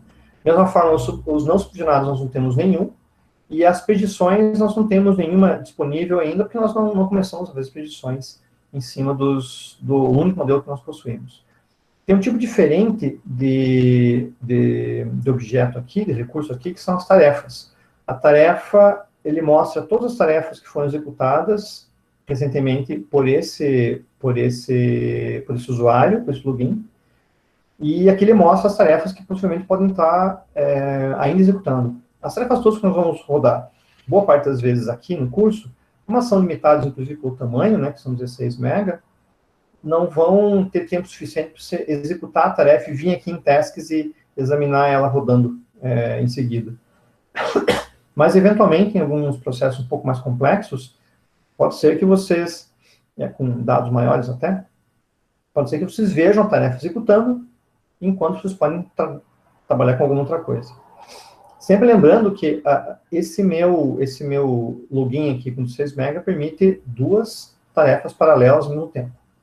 Então, eu não vou conseguir fazer mais do que isso. Se eu mandar executar uma nova tarefa, muito provavelmente ele vai travar, vai colocar a tarefa em espera, ele não vai permitir que ela seja executada. Bom, cada tipo de recurso aqui tem uma view diferente. Então, a minha view aqui da fonte de diabetes é uma view um pouco que mostra os registros na vertical. Se eu vier aqui para o meu dataset, eu tenho uma view também diferente. Então, no dataset eu vejo aquele mesmo fonte, já agora transformado, mas daí o exemplo dos campos não chega a ser mais interessante, ele só vai te dar dados estatísticos sobre todos os campos que estão disponíveis, aquele gráfico que a gente já comentou brevemente, e cada tipo de recurso vai ter uma visualização específica para ele, porque é o que faz sentido, é o que a gente precisa colocar aqui dentro. Em geral, o menu aqui à direita mostra as ações que se pode tomar com esse recurso em particular. Então, a partir de um dataset, por exemplo, eu posso fazer algumas transformações dentro dele, essas aqui são transformações que eu faço, eu posso criar modelos a partir dele, que é esse segundo botão, e isso é um exemplo nem datasets, para fontes vai ser diferente, para modelos vai ser diferente também.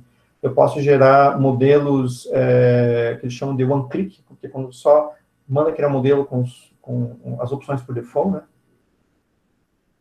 Posso criar scripts, posso buscar mais informações sobre ele, mas a barra aqui ao lado vai ter as opções disponíveis para esse objeto, para esse recurso que é específico para você. Todos os objetos, porém, vão ter um botãozinho aqui que é o More Info. Então, esse More Info tem algumas funções em particular.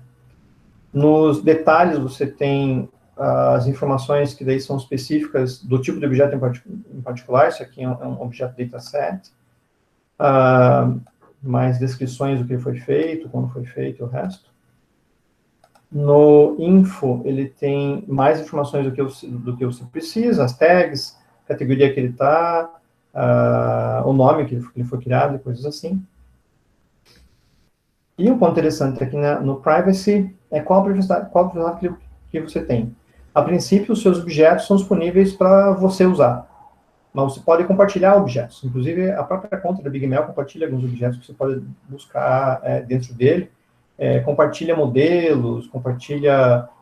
lá no site do BigMail tem uma galeria com objetos que estão disponíveis, você pode agregar esses objetos para o teu próprio BigMail. Mas aqui na privacidade é que você decide isso. E aqui está o ID que você pode usar também para buscá-lo. Esse é o ID específico desse recurso, caso você decida compartilhar. Os projetos, como eu comentei, servem para que você possa organizar um pouquinho os seus... Deixa eu voltar para datasets. Organizar os seus recursos de forma melhor. Então, a gente criou um projeto de exemplo aqui só da área de saúde. E a gente pode, inclusive, mudar isso daqui, fazendo os moves dos objetos que você precisa para todos eles. Para você ver todos os objetos, os seus projetos, basta clicar no wall aqui, ou clicar no X, ele vai zerar todos os outros e vai manter isso de forma adequada. Bom, isso aqui é de forma geral, o que nós temos na interface. Agora a gente vai dar uma olhadinha em particular em como é que funcionam as fontes. E por isso tem uma pequena apresentação aqui.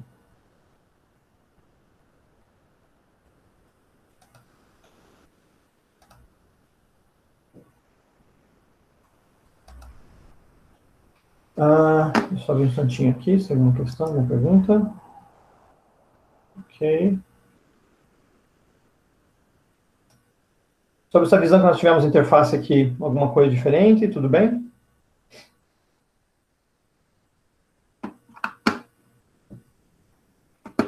Beleza, vamos lá então.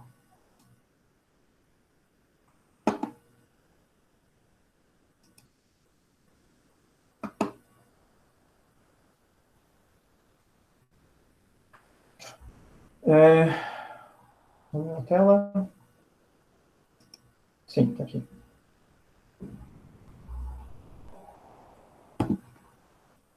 Bom, vamos dar uma olhadinha aqui que são as fontes no BigML, por que elas existem, porque eu não posso ter dataset direto, né?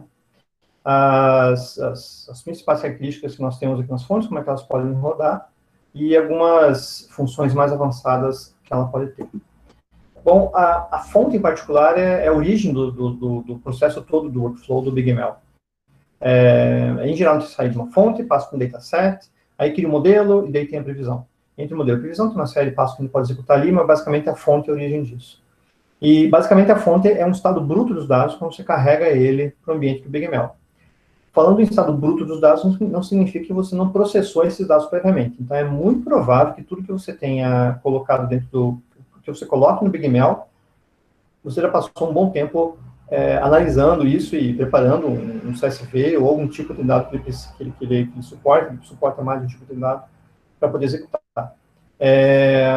A fonte é a maneira pela qual você faz o upload dos dados ali dentro, e você pode examinar a fonte para revisar, corrigir alguns erros, verificar algum tipo de informação dentro dela. O algoritmo vai tentar detectar quais são os tipos e coisas assim, o algoritmo do próprio BigML, né? Você pode analisar esse resultado para ver se, por acaso, ele teve alguma coisa a ver com o que você previa, com o que você esperava. Na realidade, em boa parte das vezes, você vai carregar para o BigML uma fonte já muito bem comportada. Ele suporta alguns tipos de arquivos diferentes, o CSV, algumas variações sobre isso, inclusive CSVs compactados, ele permite que você carregue um arquivo compactado para o BigML e você use ele, expanda ele ali dentro, o que pode poupar um tempo muito grande em upload, né? Principalmente quando ele fala de um CSV, que é um texto.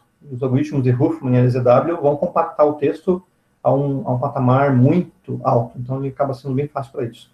Mas, em geral, é muito provável que você já carregue as fontes de maneira bastante já consistente. Você não vai...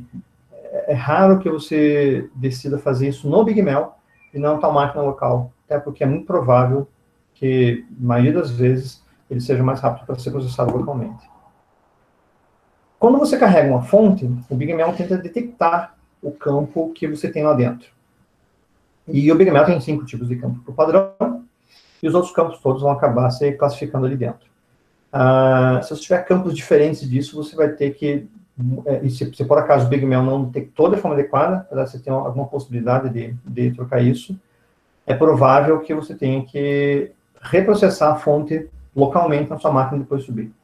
Os tipos que ele tem são os tipos numérico, que é qualquer tipo de valor em número real, inteiro, ou o que for. Ele não faz distinção entre números inteiros e números tipo float ou double. Então, é sua responsabilidade verificar se por acaso esse número está dentro da faixa que você esperava. Então, se por acaso só devia ter números inteiros e ele tem alguns floats, alguns números de ponto flutuante perdidos no meio, o BigML não vai detectar isso. Para alguns algoritmos que nós vamos trabalhar, os números têm que estar razoavelmente escalados e centrados.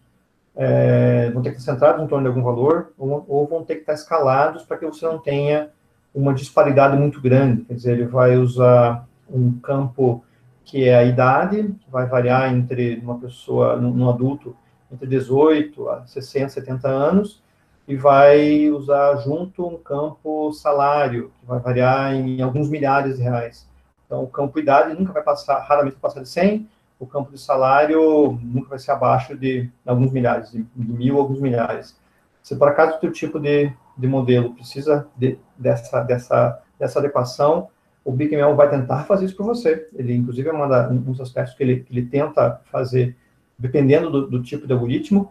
As árvores de decisão, por exemplo, não precisam disso. Mas não custa nada, não é ruim que você possa pré-processar esses dados anteriormente. Outro tipo de campo que ele faz são os campos categóricos. Campo categórico é uma lista de valores discretos. Inclusive, uma coisa que acontece frequentemente é o fato de você ter um campo numérico que você quer torná-lo categórico.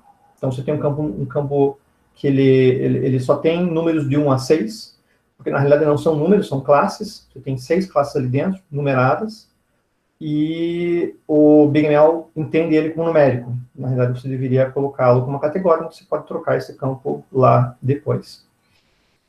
O campo categórico também vai servir para campos texto, desde que esses campos texto contenham um número pequeno de instâncias, né? Você não vai colocar lá, se ele colocar isso como 100, 200 instâncias diferentes, ele vai pensar em um campo tipo text.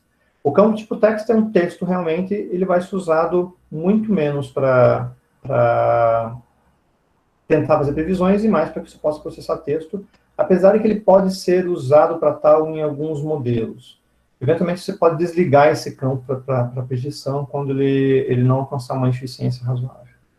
O datetime é um timestamp ISO, é um campo tipo data que vem no banco de dados, ou da planilha por padrão.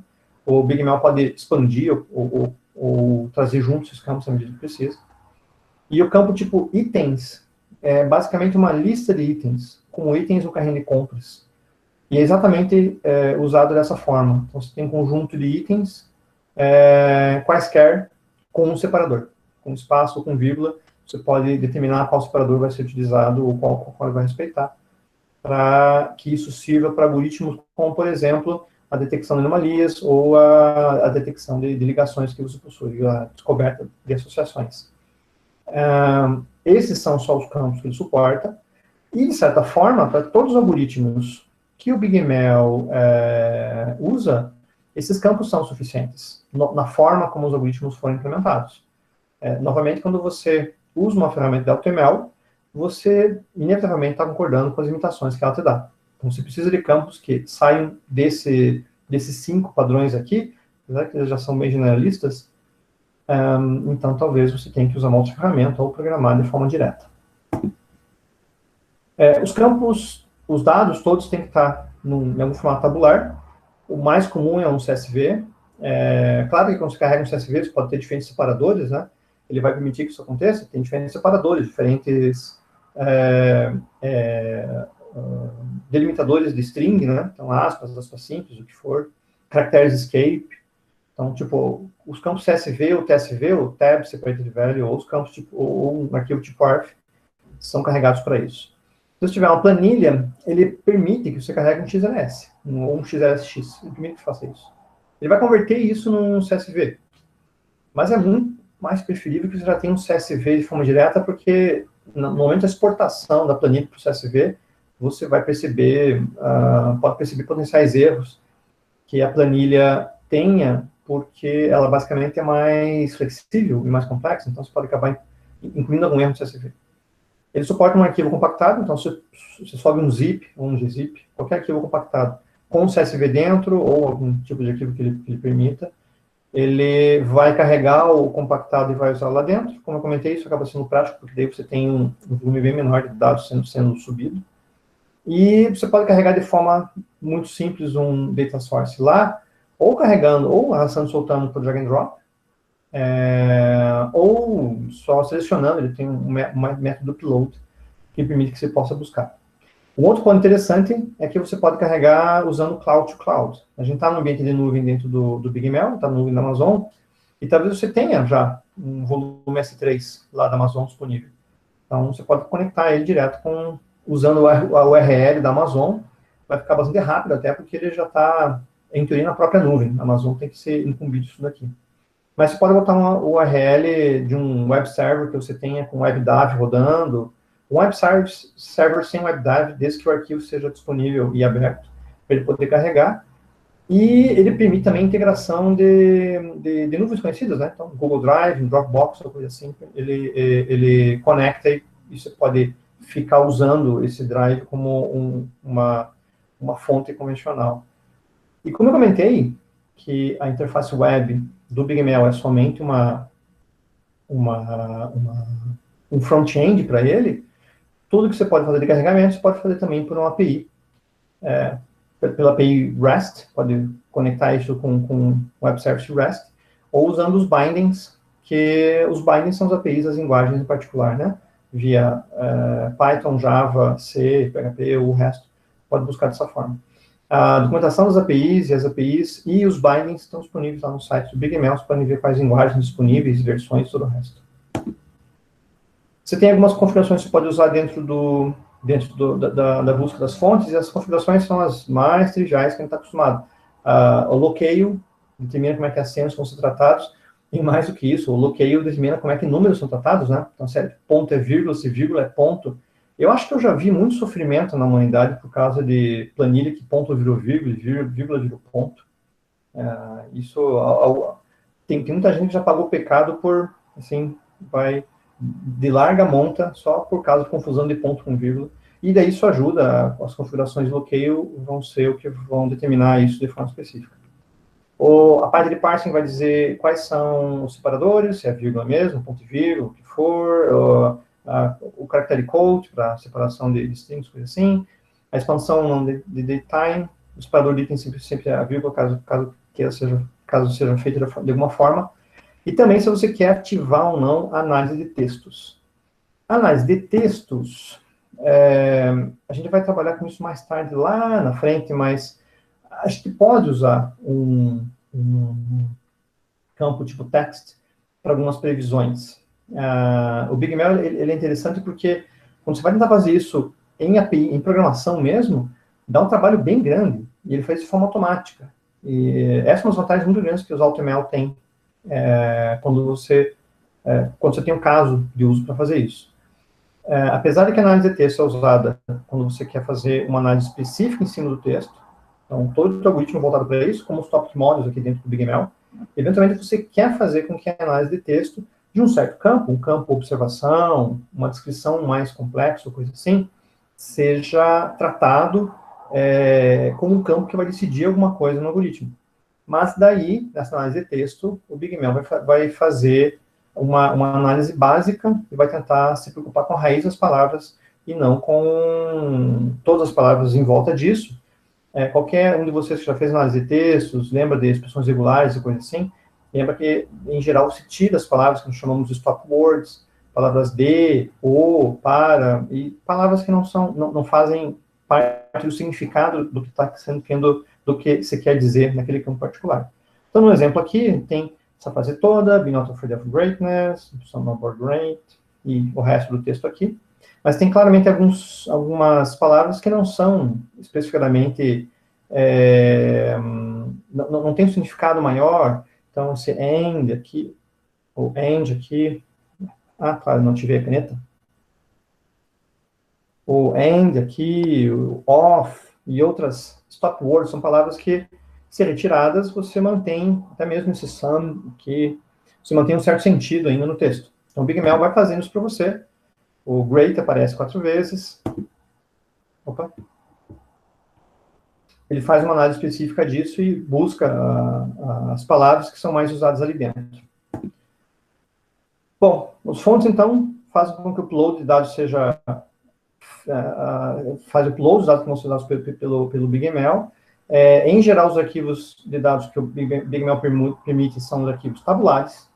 Então, é um CSV e seus diversos tipos, diversas variações. Dá para subir um compactado, caso você queira. E daí você tem algumas opções para tentar tratar esse CSV quando ele é carregado. Quer dizer, o parsing dele, caractere separador, como é que você trabalha com texto. E lembrando daqueles 5 tipos de dados que nós temos, que é o numérico, categórico, o tipo texto, o lista de itens e o data. São só os 5 tipos que você tem para usar nos modelos que o BigML permite e de que forma que você vai rodar. Tudo bem? Vou dar uma olhadinha lá na interface do BigML para ver mais ou menos como é que isso vai se comportar. Estou com a tela aqui. Um instantinho.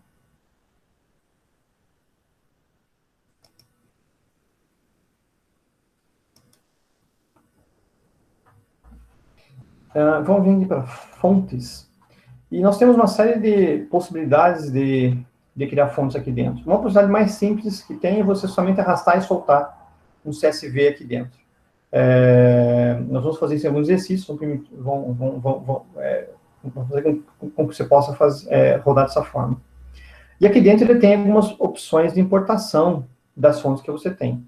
Um aspecto que não foi citado na transparência é importar de uma conexão de um Postgres, de um MySQL ou de um SQL Server. Você pode buscar do EC, de um Elasticsearch da Amazon, ou importar dos bancos de dados que estão disponíveis. Então, se quiser importar de um banco MySQL, por exemplo,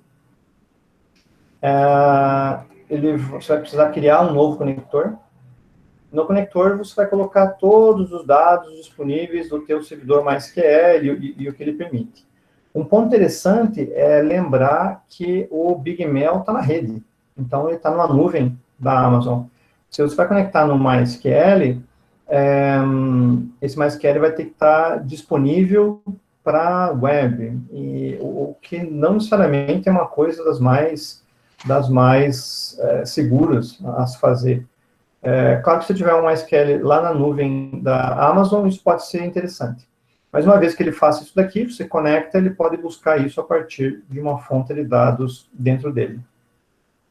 Uma vez que você carregue uma fonte de dados, você pode analisar todos os campos, inclusive alterar alguns campos de forma específica para que eles sejam o campo que você tem. Nos botões aqui do lado, você também tem algumas outros carregamentos possíveis, que é buscar uma fonte a partir do Google Drive, buscar de um storage do Google. O Google Drive é o storage que é disponível para usuários comuns, para usuários pessoais, né? É o que a gente vê da nossa página do Google. Mas você pode ter um armazenamento, um storage dentro do Google. E você tem uma URL diferente, consegue buscar dessa forma. Ou mesmo buscar a partir do Dropbox, caso você tenha. Isso pode ser interessante. Você pode criar uma fonte inline, e a criação de uma fonte inline, embora seja útil para algumas situações, ela talvez não seja exatamente prática, né? Para alguns testes é razoável. Nesse caso aqui, você vai literalmente criar uma fonte com um editor de textos. Então, se você quiser só copiar, fazer um header de um arquivo de drive que você tenha, de um arquivo que você tenha para testar alguma coisa aqui dentro, pode ser que ele seja razoável. Ele tem uma série de formatos disponíveis, em geral está vendo aqui um formato com CSV, mas um JSON também é aceito de forma adequada. Se eu não me engano, acho que eu tenho a impressão que o BigMail está suportando o JSON agora, mas nós testamos isso depois no upload de arquivos, se for necessário. Tem um arquivo que eu vou pedir para vocês carregarem depois, para nós testarmos essa busca, mas antes disso eu vou passar a atividade que vocês vão gerar até quarta-feira, que é baseado nesse churn na indústria de telecom. Bom, antes disso, vou voltar aqui para outra tela. Alguma questão sobre aqui os fontes e o resto? É simplesinho, né? Mas alguém tem alguma questão, alguma dúvida? Bora lá, então. Esse churn in the telecom industry é um dataset que tem um conjunto razoável de campos. Ele tem 20 campos aqui dentro.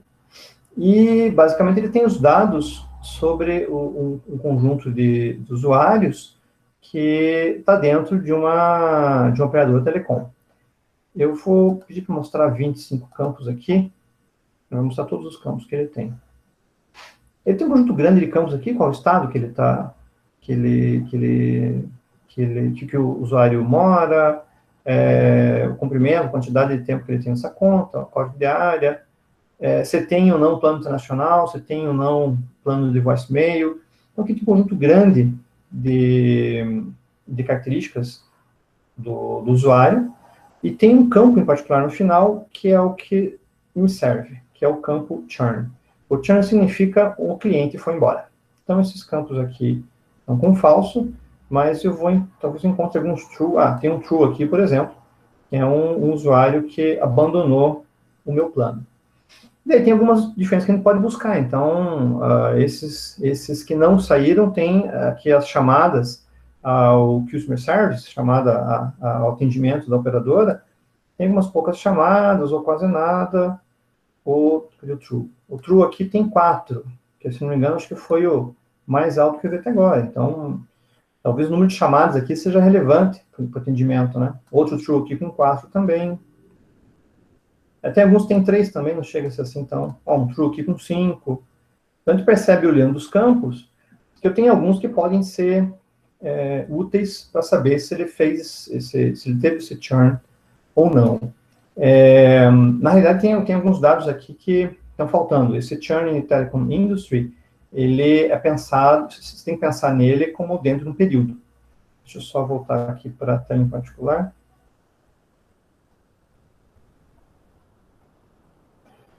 Quando você pensa no processo de churn, você tem que saber em quanto tempo isso aconteceu. Ou seja, você vai tomar todo o teu volume de clientes e vai escolher um certo tempo de dados que você vai buscar. Então, aquele número de chamadas que ele fez para o serviço ao cliente, para o Customer Service, qual período compreende isso? Desde que ele entrou na operadora, ou foram só os últimos 10 meses ou 5 meses, o que foi? Em geral, você determina isso de forma bastante limitada. Então, você pega, por exemplo, os dados dos últimos 90 dias e analisa quem saiu ou quem ficou nesse período. Ou pega os números dos últimos 10 meses ou do último ano e verifica quem saiu nos últimos 30 dias. Quem saiu nos últimos 30 dias. Dessa forma, você vai prever quem vai sair do seu plano nos próximos 30 dias.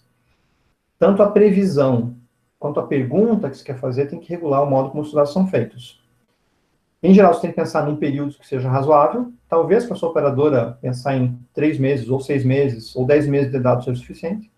Na média, a gente pode imaginar que 1 ano de dados já consegue pegar toda a sazonalidade de 1 ano inteiro. A não ser que sua operadora trabalhe com clientes que têm um turnover muito rápido, então eles não chegam a atingir muito frequentemente 1 ano. E, além disso, você tem que saber qual o período de churn que você quer. Então, o cliente se manteve 1 ano, e você analisa os últimos 30 dias para saber se nos últimos 30 dias ele teve churn ou não. Aí você exclui dessa lista todos os clientes que saíram da operadora nos últimos 3, ou 4, ou 5, ou 6 meses, os que ficaram dentro do último ano, ficaram só 1 mês com você e foram embora. Esse talvez não interesse. Você quer saber todos os clientes que ou ficaram com você todo o tempo, ou que ficaram nos últimos 11 meses. Aí você vai prever os próximos 30 dias. É importante que você perceba a relevância de como os dados são colocados para que você possa responder a tua pergunta. Tua pergunta é saber quem vai sair do meu plano nos próximos 30 dias. Portanto, o teu dataset tem que representar isso. Se tiver lá um monte de clientes que saíram nos últimos 3 meses ou 4 meses, vai acabar poluindo o modo como o algoritmo vai funcionar. Dentro dos seus dados, você vai colocar os clientes que se mantiveram no plano e os clientes que saíram nos últimos 30 dias. Porque é isso que você quer detectar. Nesse dataset, ele não está explicitamente colocando quais são todas essas possibilidades. Então, ele só coloca o churn de forma geral. Imagina-se que você vai ver o churn no próximo período. Como não está explícito, pode dar a impressão que o churn é essa fórmula generalista. Mas não, o análise de churn, análise de saída, tem que ser baseada em como você montou os dados, tudo bem? É importante que isso fique bem entendido. E como tarefa, eu gostaria que vocês usassem esse dataset do churn em telecom para gerar um modelo que vocês conhecem, baseado em árvore de decisão, para saber quando os clientes vão sair e quais são os campos mais relevantes para isso, e gerar, a partir dele, o dataset, e a partir do dataset, gerar um modelo de árvore de decisão para fazer a análise desses dados. Da forma simples que nós fizemos na aula passada. Ok? Alguém tem alguma pergunta, alguma questão, alguma coisa para discutir?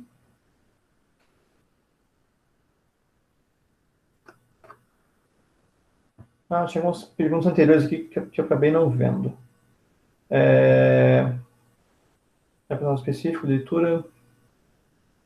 Dá para tentar diminuir o risco. O Marcelo colocou aqui que dá para criar um usuário específico só da leitura lá no MySQL, acesso que seja bem específico para a faixa de IP da Amazon, né, que é bem grande. Dá para tentar fazer o máximo possível para segurar. O único ponto ruim mesmo é que se você deixar o endpoint de um MySQL disponível na rede, então o endpoint de um MySQL, o port é o 3306, 3366, qual que é a porta do MySQL? MySQL port é o 3306. Se você deixar a porta 3306 aberta, você acaba criando uma possibilidade de alguém que ache uma falha no driver invadir tua máquina, né? Então, tá aqui, 3306 mesmo. Esse é o maior problema. Não é o fato de alguém entrar no teu banco de dados para acessar os seus dados. Se as pessoas entrassem para acessar só os dados que aquele usuário em padrão permite, o mundo seria um lugar mais feliz. Mas a gente sabe que uma boa parte dos ataques para bancos de dados é feito por uma falha de segurança no driver que permite que se escale propriedades, que se escale capacidades. Então, aí o problema vai acabar sendo realmente deixar o driver aberto mesmo. Né? E isso vale para o MySQL, para o Postgres, para basicamente qualquer banco que você tem. Para acessar o SO até, né, se for o caso. Tem uma questão aqui que o Carlos colocou, que dá para trocar o area code para categórico, no dataset churning. Isso é bem interessante. Ali, se for em vez o dataset, o source, ele coloca o código de área como numérico, mas o código de área, como 41, 42, aqui do Paraná, ele é claramente categórico. Eu só não sei qual que é o número de categorias que ele tem ali dentro. Se ele for um número grande demais de categorias, ele pode acabar sendo contraproducente. Mas, tem só 3 categorias. Então, fantástico. Então, dá para trocar ele para categórico, que ele pode ter uma importância bastante interessante, melhor como categoria do que como numérico, porque não é um valor que vai variar em termos de número, né? Ele não é um valor numérico que vai de 0 até alguma coisa. São categorias, é essa cidade, aquela cidade, aquela cidade, ou código de área, né? E pode ser que você tenha alguma área onde, por acaso, a tua recepção é muito ruim, você está tendo um churning muito grande. É muito importante detectar o código de área dentro disso. Pode perceber uma falha na tua rede ou coisas assim, né? Isso é relevante. Mais alguma questão ou sugestão? Colocar tarefa num texto no grupo. Eu coloco lá um item tarefas para vocês, para os que queriam um documento lá para vocês poderem ver as tarefas. De forma geral, mais alguma coisa? Bom, eu acho que falei mais do que devia hoje, mas a ideia é que a gente já se acostume com o BigMail funciona. Tem uma tarefa de hoje para quarta-feira. As horas do curso realmente vão ser agregadas com as tarefas que você tem. Na quarta eu mostro um pouquinho de como é que isso foi feito, exploro um pouquinho mais alguns sources, para carregar o source dentro da ferramenta. Exploramos datasets e vamos ver como é que as árvores, vamos explorar, vamos ver os detalhes de como é que as árvores de decisão funcionam. Você já tem informação suficiente, conhecimento suficiente, até pelos vídeos, para gerar uma árvore com as opções padrão. Dessa forma que vocês vão fazer, e nós vamos explorar algumas coisas a mais na próxima aula, na quarta-feira. Tudo bem? Se não tem mais dúvidas, vou liberar vocês 6 minutos mais cedo hoje. Professor. Não se acostumem mal. Diga. Desculpa, acabei surgindo uma dúvida aqui no meio tempo. Claro. Eu queria pedir só para o professor esclarecer qual a relação entre a confiança e a probabilidade que os modelos vão dar para a gente. Eu imagino que um seja complementar ao outro, o nível de confiança e de probabilidade que ele dá ali no BigML. Inclusive. Eu acho que a probabilidade é baseada em quantas instâncias estão suportando aquela conclusão em particular. O nível de confidence, a confiabilidade, é baseado em quão assertivo ele é, baseado nos dados para que ele possa tomar aquela decisão. Então, uma é só pensando no número de itens que suporta. A gente vai ter uma onde vai explorar não só isso daqui, mas também os resultados que ainda não viu ainda, que o nível de confiabilidade futura do teu modelo, né? Uhum. Mas uma parte é relativa ao número de itens que tem, e outra é relativo ao quão com certeza ele tem aquele resultado, desde que aqueles itens correspondam àquela instância. Por exemplo, você pode ter um número de itens pequeno, uma probabilidade pequena de acontecimento, tem poucos itens ali dentro, mas as respostas são tão categóricas, no sentido que elas conseguem responder tão bem a pergunta, de que o nível de confiabilidade pode chegar a 90%, 95%, ou coisa assim. Perfeito. Então, quando a gente está olhando o modelo mesmo, olhando para o modelo, é mais interessante a gente olhar para a confiança do que para a confidência do que para a probabilidade, certo? Se for pensar pelo lado de Com certeza a resposta é sim. A única questão que é interessante é que daí a probabilidade, se ela for muito baixa, quer dizer que você tem um número bem pequeno de itens que puderem ensinar para aquele ramo, se começar numa árvore, né? Para aquele ramo em particular, qual que era aquela conclusão. Aí você tem um suporte muito pequeno, de um número muito pequeno de instâncias, que ótimo, né? 90% porque todas as instâncias conseguiram dar uma resposta boa para isso. Mas é um número muito pequeno de instâncias para isso. Talvez eu tenha aqui um caso do overfitting, que é um problema que as árvores possuem. Ou seja, é muito bom balancear tudo isso. Mas foi uma pergunta bem interessante, porque, em geral, as pessoas pensam mais no confidence e esquece da probabilidade, porque ela pode ajudar a, pelo menos, você olhar assim, 90%, mas essa probabilidade está pequena aqui. Isso, no fim das contas, pode ser que eu tenha um problema. E nós vamos ver depois como testar os nossos modelos, com um pedaço dos dados para treinamento, outro pedaço para teste, e daí a gente vai começar a perceber o que é recall, o que é realmente um volume de acertos que ele possui, coisas assim. Falso positivo, falso negativo e assim por diante. Perfeito, obrigado, professor. De nada. O Eric está perguntando aqui qual que é o link do Drive. Carol Christian, se puder, por favor, de enviar o link do Drive aqui para o Eric. Não lembro como é que isso foi disponibilizado. O Divaldo colocou aqui já. Obrigado. Já está aqui. É o mesmo Drive aqui. Eric, você pode copiar ali, e daí você provavelmente vai ter acesso. E todos os vídeos estão lá. Em geral, o Google está ficando rapidinho, né? Ele está conseguindo gerar os vídeos basicamente do dia, pro dia mesmo.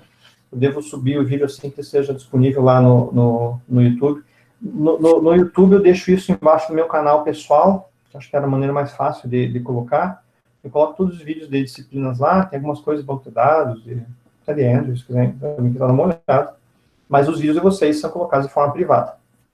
Nenhum vídeo que aparece nome ou imagem de aluno, nem que seja só as fotos de vocês, vai ficar como link público. É um link privado, vocês podem acessar, porque vocês acessam um link só. Tudo bem? Mais alguma questão aqui? Então, gente, obrigado. Quase 8 horas, não se acostumem com essa folga de acabar com muita antecedência, em geral, que excede uns 15. Excede uns 15 ou 20, que é mais legal. Pois é, excede uns 15 a 20, pelo menos, né? Nos vemos às 6 horas de novo na quarta-feira. Qualquer dúvida que vocês tenham sobre o modelo, sobre como estão fazendo, podem mandar e-mails, e o resto o Christian e o Carlos respondemos para tentar manter as dúvidas sob controle. Tá bom? Muito obrigado, boa noite, até quarta-feira. Boa noite, professor. Muito obrigado. Boa noite, pessoal. Tchau. Até.